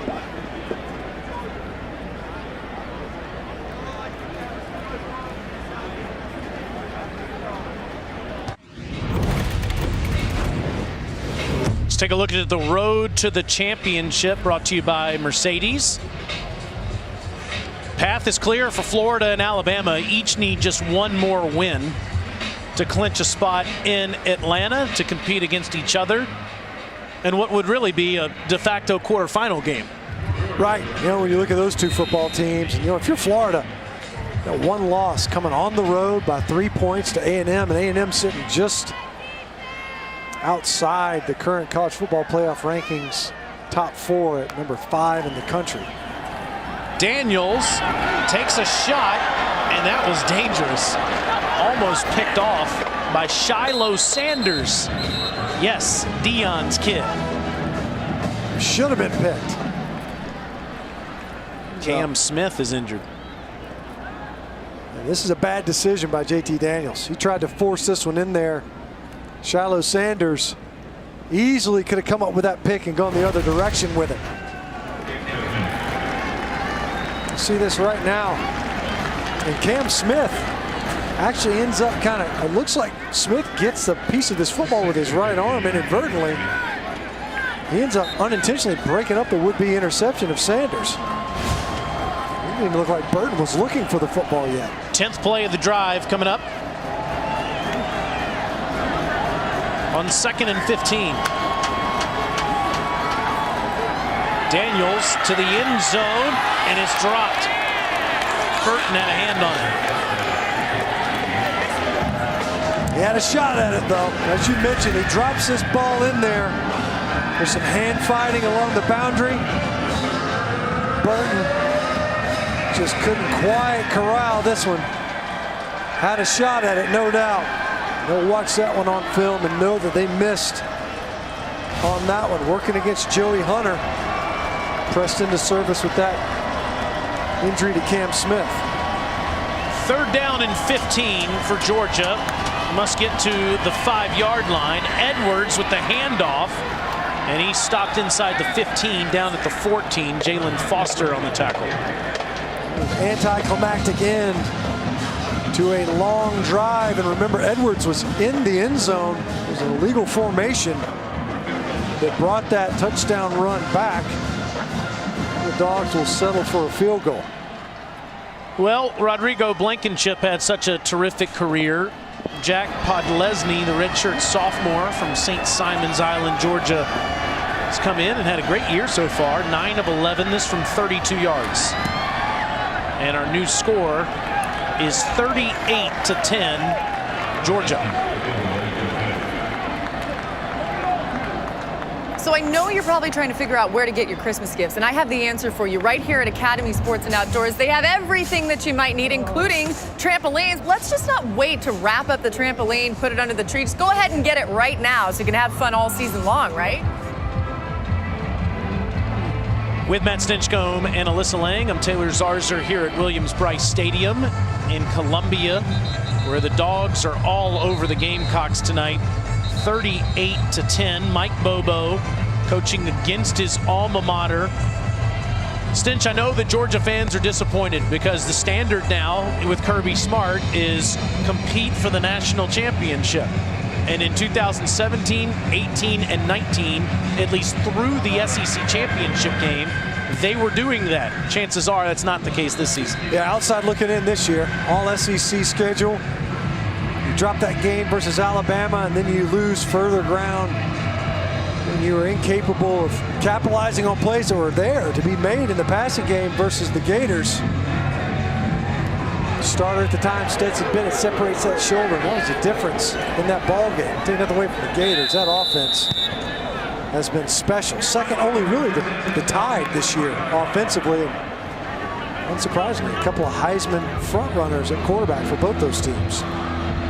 That's what you have to have if you're going to compete for a title. And Georgia has discovered their quarterback, but it's taken almost to the end of the season for that to happen. Meanwhile, The Gamecocks have had their own issues at quarterback this year. Colin Hill, graduate transfer from Colorado State, starting the first 8 games of the season. Of course, Ryan Polinsky was the starter in 11 of the 12 games last year. He's still on the roster. Now it's Luke Doty's turn, the true freshman, giving it to the workhorse, Kevin Harris, who's stopped by Zion Lowe.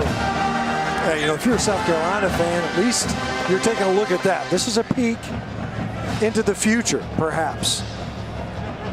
You got a guy in Luke Doty who is nothing if not incredibly dynamic. A guy that, you know, tonight has largely been bottled up as a runner and has quite a bit of ground to cover as a passer.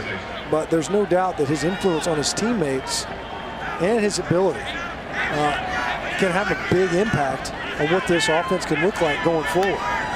Harris is a sophomore. Doty is a freshman, so start there on offense. Senior Nick Muse has been a bright spot on offense this year, and he's past the 45-yard line for a first down. Nice move by Nick Muse. Not only you break a tackle right away, but then the reverse field. A couple of shallow cross and mesh right there and runs right through a couple of Georgia defenders. Big gainer. William and Mary transfer. A nice season last year, 39 catches last 2 years. Doty skips one in there to Brooks. Of course, Nick's brother, Tanner, is playing for the Gamecocks as well, and now is, or excuse me, Clemson, excuse me, you can't make that mistake. Two-time national champion there, and now he's playing for the Raiders. Had a couple of national championships out at the next level. Nick Muse, he has certainly made his presence felt in this offense this season. They've had to have him step up. He's had a good game. Oh, and look, this play's blown up. Somehow, Zaquandre White, playing both ways tonight, was able to get to the sideline. The Georgia Bulldogs were there in the backfield as the handoff was made. Well, that time the defensive line, they just jet up field right now. Jalen Carter, he's seen that play enough times at this point to kind of anticipate it. Blew up field and blew that whole mesh point and handoff up. And you see a lot of pulling guards in this game. And that penetration undid that play. Well, Deshaun Fenwick tonight. Another grab by Muse, who's wrestled down at the 45-yard line by Seam. It'll be short after a pickup of 14. Oh, but just shy of it. Fourth and short. Ball over the middle. It looked like Muse's second effort almost got it there.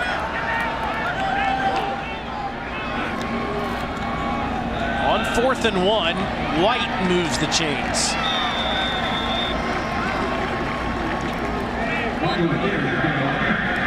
It's kind of been the story of South Carolina's season. You got guys playing both ways. Will Muschamp, the head coach of the Gamecocks until 2 weeks ago, was talking about that all season. That just week after week, the issues they had with availability is just Jalen Brooks with no place to go as Tyson Campbell takes him off his feet. And that was just a bust. Tyson Campbell's supposed to be blocked by the inside receiver. It's part of the reason why Luke Doty, you see him kind of hinge. He wasn't setting that up for a pump fake. He looks out there and he's like, wait a second, you're supposed to be clean. Missed a blocking assignment out there at wide receiver. Doty picked off. It's Campbell stepping in front, coming back the other way. Slips a tackle and is inside the 35-yard line. Tyson Campbell with his first interception of the season, the junior from Plantation, Florida. He was on Jalen Brooks and he falls off of coverage. Just reading the quarterback's eyes. Watch Luke Doty. He's trying to fit it in there. And Tyson Campbell just falls right underneath that throw. It's a 40-yard return. gives Georgia the football towards the end of the third quarter at the South Carolina 31.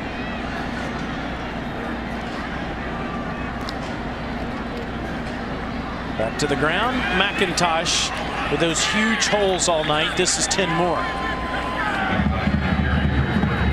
Warren Erickson in there now.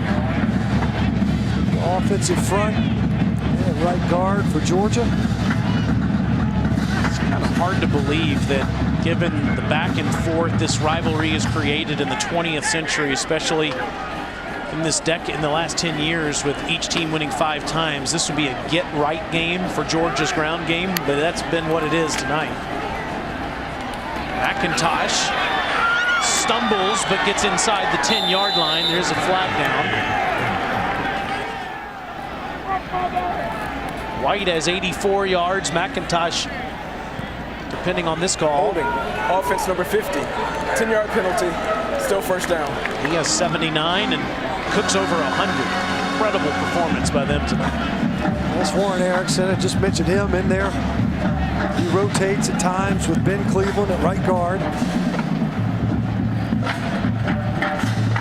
He's in there at center. It was around this part of the field in the previous drive where Georgia run the football well, ends up with a procedure penalty, a legal formation, now a holding penalty. Georgia's going to take a 4-touchdown lead into the fourth quarter in this rivalry game between two old friends, Kirby Smart and Mike Bobo. Latest big play by the Dogs is an interception by Tyson Campbell. Gets to wear some hardware.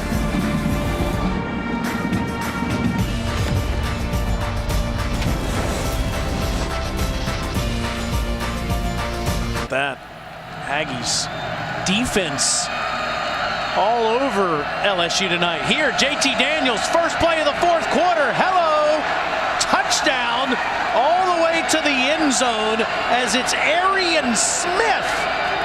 Smith on the Georgia touchdown.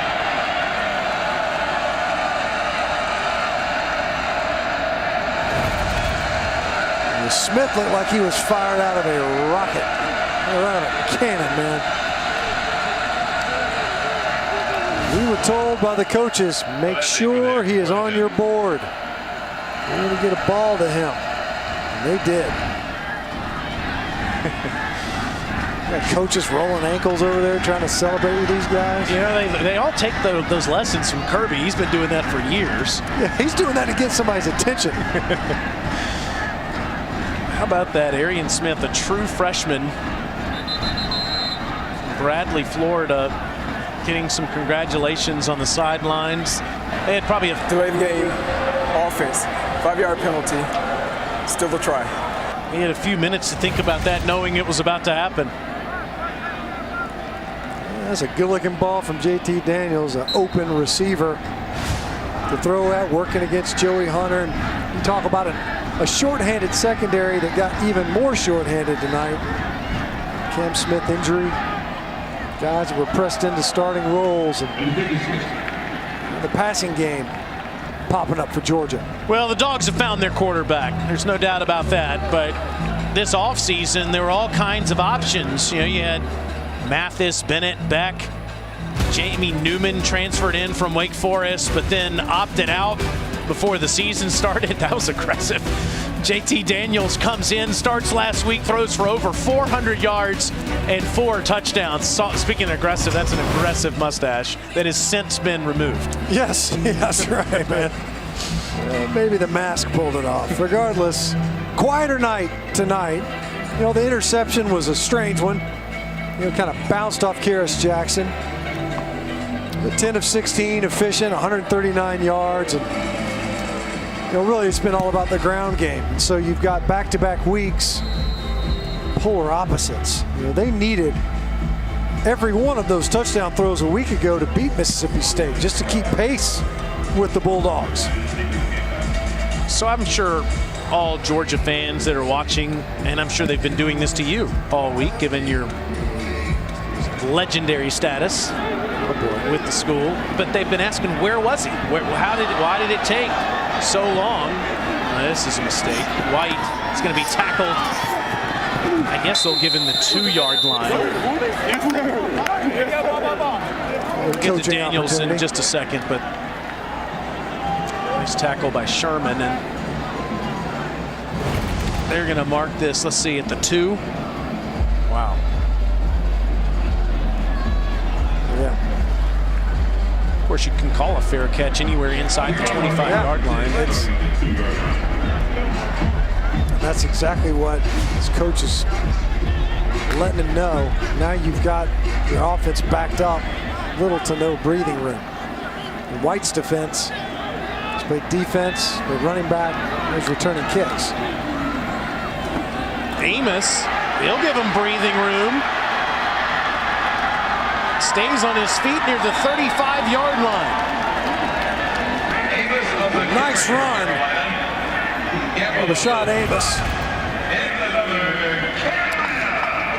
I should bounce this run. Great job. He was heading towards the point of contact, right on the right side of that offensive line. You see defensive coordinator Dan Lanning coaching up his players real time as fog rolls in to Williams-Brice. This is Amos again. Not much. All right, let's get back to Daniels here. So I'm sure everybody was saying, gosh, that was great last week. He looked great. He looks great tonight. What took so long? Kirby Smart, yesterday in our call with him, gave some really level-headed perspective on the situation with JT Daniels and why it took until last week for him to start at quarterback. You know, part of it was the guy was not even on the radar screen when he's getting his knee kind of repaired for the second go-round. Comes in to rehab his tail off. Athletic trainer Ron Corson said I've never seen a guy beat him to the facility so consistently trying to get back out on the field. It's pass to Muse, and Nick is in to Georgia territory. And it took that time, I think, although he was medically cleared, was JT Daniels, he had to become ready to play. You know, just because you can play doesn't mean that you're actually ready to play. Another big one to the tight end for South Carolina. And so he kind of begged his way on to go down there and work with the scout team. Look, squad, face this defense. This isn't a good defense to build your confidence against, especially during summer camp. Todd Monken talked about it. For all the quarterbacks, you almost wonder if that's what informed Jamie Newman's decision to tap out before the season even started. JT Daniels, coming off that injury, was kind of in limbo from a rehab standpoint before he landed here. As you see him talking with his receivers. Well, and if you have 2 surgeries, and the second surgery you do it on your own when you're not still at USC, you haven't gotten to Georgia yet, can understand Kirby's concern, making sure I got to see if this guy's knee is okay before we really put him out there on the field. Nice pass by Doty again to Muse. Big hit from Lewis Seen. Seen has to come out almost immediately. I don't know if it's an equipment issue or not. But remember, he was in concussion protocol after the game versus Florida. Doty with a great job not giving the ball to Zaquandre White, and that's the athleticism that Mike Bobo was talking about. As Tyreek Stevenson makes the tackle inside the 25-yard line. Look at this. He wanted to give it to White and realized that would be a terrible decision. Kept it himself. Tyreek Stevenson right on top of the mesh point. Doty making it happen. Now White inside the 15 down to the 14. Of course, White is the guy that took the kick return, and Gamecocks started this drive at their own 2. We've seen a couple of impressive drives for South Carolina. True freshman quarterback in his first start. Shoestring roster from a skill position standpoint. They're still finding ways to move the ball. White will get down to the 12-yard line, where it'll be second down. Playing both ways. He's been a running back, a linebacker, running back, linebacker. Tonight he's doing both of those things, and a kick returner. Started his career at Florida State and has Went to a couple of junior colleges before ending up at South Carolina. They had high hopes for him before some injuries in camp. 2nd and 8. He bounces it outside, dives over, and then is tackled after a gain of maybe 1. It's Trayvon Walker. Yeah, that's the most athletic run for no gain I've seen in a while. How about this hurdle? And he lands on his feet. It looks like, a lot of times you'll see guys hurdle. They're going down. Yeah, they might get their feet back down for a little bit, but they're going to stagger to the ground. It looked to me like White was going to be able to gather himself and keep running if it weren't for Walker to make that tackle. 3rd and 7. You see Muse and Prentice move from one side of the line to the other. Doty keeps it himself and is out of bounds. He'll be shy of the 1st down. It'll be 4th and a couple as the fog is rolled into Columbia, maybe by way of Oregon last night. You could barely see the field in that Beaver win over the Ducks last night, one coast to the other. Thank goodness they were wearing highlighter jerseys. Otherwise, you're right, exactly right. You wouldn't be able to see the players on the field. South Carolina's been 100% tonight on 4th down. See if they can keep their perfect mark, 2 for 2. Doty sprints out to Muse, a career night, and it's a touchdown.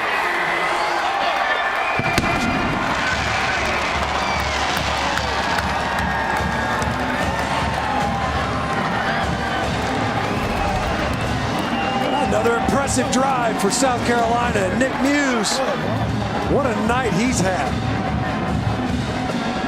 He's up in the end zone again and repeatedly. We've talked about it, no Shi Smith.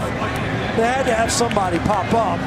Nick Muse has been there, but he hasn't been the primary, and tonight, as is often the case, found ways to get him the football, and he's capitalized. Extra point is partially blocked. No good. Jalen Carter, I believe, got a hand on it. 11-play, 98-yard touchdown drive as the graduate transfer from William and Mary, Nick Muse, biggest night of his career.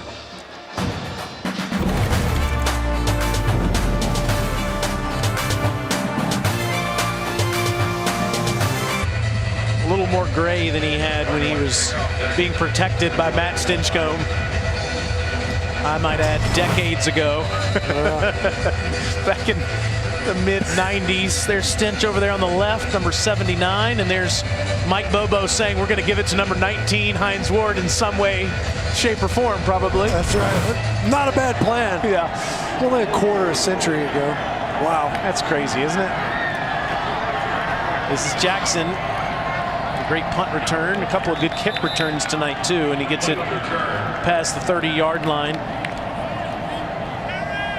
Mike, of course, was at Colorado State for 5 years and came back to this coast to be the offensive coordinator for his great friend Will Muschamp this year, and I can tell you that he is just as upset as anybody that it didn't work for Will here at South Carolina, and that he was pressed into being the interim head coach. He, like the rest of us that have been around Will for a long time, think the world of him. I'm sure he's watching tonight. 1st and 10 with the carry to Edwards, and Edwards will get a few. And Mike said he wants to continue to be an offensive coordinator. He wants to continue to call plays in college football, no matter where that is next year. Well, a guy can coordinate offense, there's no doubt. I mean, his offense is, you look back to his years at Georgia, and the numbers speak for themselves. There's no doubt that he can coach and he can recruit as well. It'll never likely be felt here at South Carolina. A short stay certainly didn't go the way they intended. They have a ton to work with coming into this season. Had some opt-outs at receiver, especially. Otre Smith, Andricus Davis choosing not to play. Shi Smith really that only known piece, although we've seen Nick Muse emerge this season. Losing Marshawn Lloyd, who was thought to be a real difference maker at running back. Lost him to an ACL in preseason. Just derailed that season early on, especially offensively. Well, you know how much Coach Muschamp cares about all these guys that he recruited. He's a class act guy. He's just a pleasure to work with, really. Throughout his tenure as a head coach at Florida and South Carolina. We wish him well in the future. Edwards looking good here in the fourth quarter, and he bounces it up to the 45-yard line. Now, for who will be next here in Columbia, they've already started that process, interviewing candidates, and they've had several conversations. In fact, they've had one with Shane Beamer, the Oklahoma assistant head coach who worked in the Southeastern Conference, of course, worked at Virginia Tech as well. Jamie Chadwell's having all that success with the Chanticleers this year. Billy Napier has ties to the area. Hugh Freeze at Liberty's having a great year. And Jeff Monken, the Army head coach. Of course, that's Todd Monken, the Georgia offensive coordinator's cousin. Those are just some of the candidates that the Gamecocks are thinking about. 2nd and 2. Edwards gets the first down. What do you think that South Carolina should be looking for? Well, I know what they've said they're looking for. You know, Ray Tanner came out and said, we want a head coach that's offensive-minded, or at least make a hire, offensive-minded, a creative offensive coordinator. So, you know, the real thing more than anything else, and we've seen this other places, when Sam Pittman goes to Arkansas, he wanted that job. He really wanted it. Nobody thought it was going to be a good hire. You didn't win the press conference hiring Sam Pittman. That program's a different program under him. You can tell, obviously, here, you know, on the heels of the Steve Spurrier era, it wasn't going to be easy. It's the most successful head coach that this program's ever seen. You think about 3 11-win seasons. You win the division in 2010. You beat Clemson, what, 5 years in a row? That's going to be really tough to replicate. That's a tough guy to follow, there's no doubt. But those are some strong candidates that we just put up there, there's no doubt.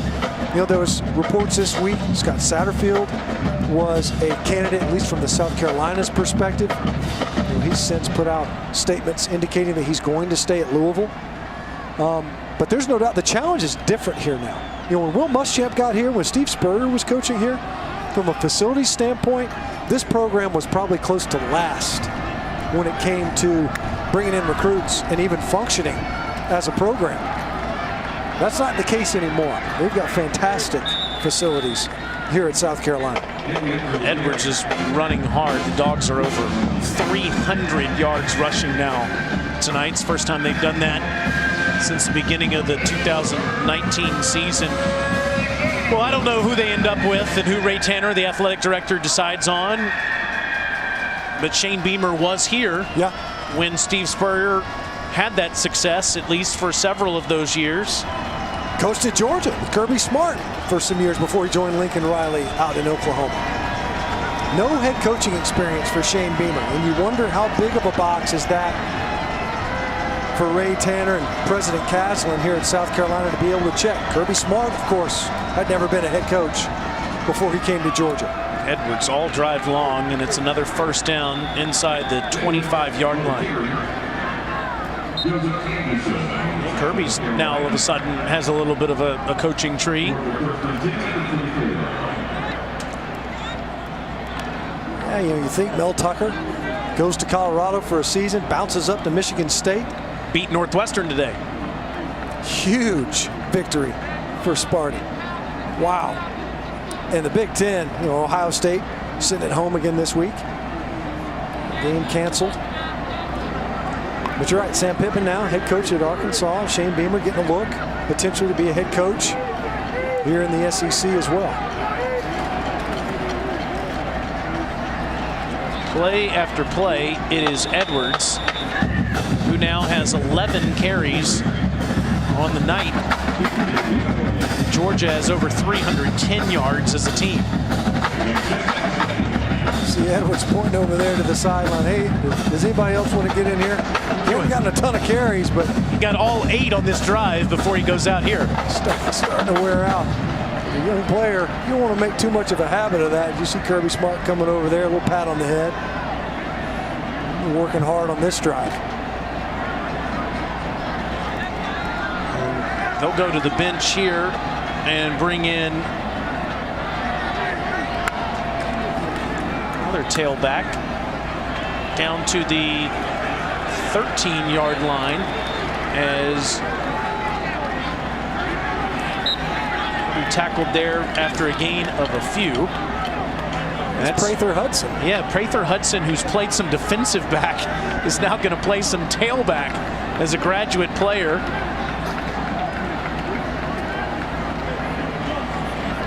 Got all smiles over there on the sideline. Yeah, man, got in there.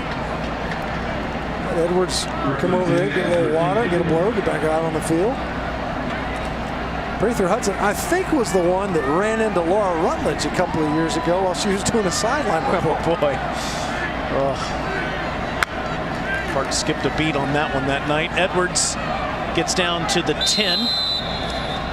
All right, let's take a look at the 5-star play of the game, brought to you by Yellowwood. Well, there have been some big plays in this game, there's no doubt. But as a former O-line guy, that one's my favorite, mainly because the hole was just so darn pretty. It just so happened it was James Cook carrying the football. Could have been anybody. I think Alyssa Lang could have scored on that one. Of course she could. She's a tremendous athlete. I have no doubt the hole wouldn't need to be that big, but that was a really well-blocked play by the Georgia offense. She showed off some speed last year on the road as we traveled together. It's debatable. Edwards inside the 5, down to the 3.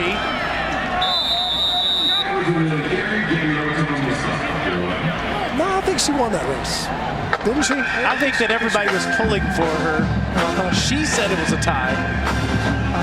The videotape seemed to look like it was a tie. Sure. She was friendlier to me than the rest of everybody else who was watching. It's great to have Alyssa back here with us tonight. It's been such a crazy season. All of us trying to do our best to be healthy and safe. But it certainly has come at a cost for our traveling band. 3rd and 1. The Edwards show continues. Down near the goal line to the 1.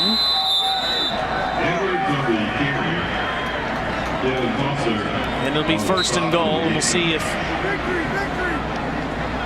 that will be that.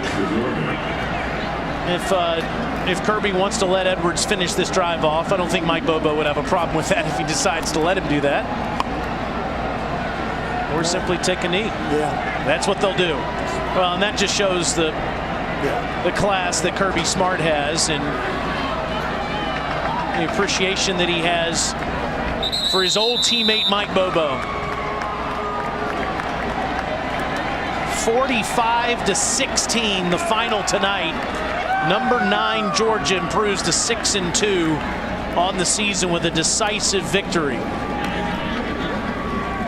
A couple old friends, former teammates, shaking hands in midfield. JT Daniels off a fantastic debut, a more workmanlike approach here tonight on what was a dominating rushing performance by the Georgia offense versus a beleaguered South Carolina roster, just decimated not only by injury, opt-outs, and COVID. And 4 tailbacks that had over 75 yards rushing, and he ended the game on a drive that lasted over 9 minutes. Literally just draining it down. But that was the story of the night, and it started early.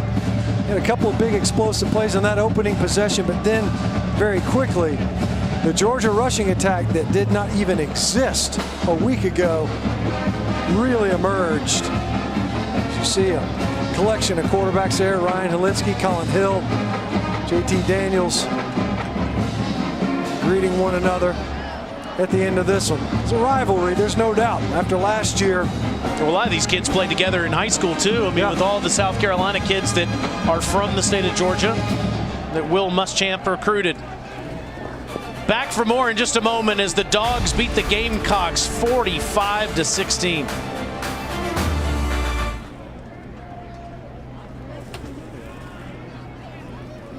Did a really good job tonight. You know, it was a really different type game. Didn't ask him to do a lot, and he did what we asked him to do. Probably left some plays out on the field that I know he would like to get back, but he's really smart. He's done a good job. We got to keep working him in the pocket, and we got to get healthy around him to help him. But the run game was his friend tonight. You guys had a ton of success offensively, running the ball, spreading it out to a lot of guys. How much confidence does that give you going forward? It helps a lot. You know, South Carolina's got a lot of guys out, a lot of guys beat up. We do too. And it's been a tough year in terms of injuries for everybody. And I thought that our guys overcame a lot tonight, especially in the run game. Thank you, Coach. Appreciate Thank you. it. Appreciate it.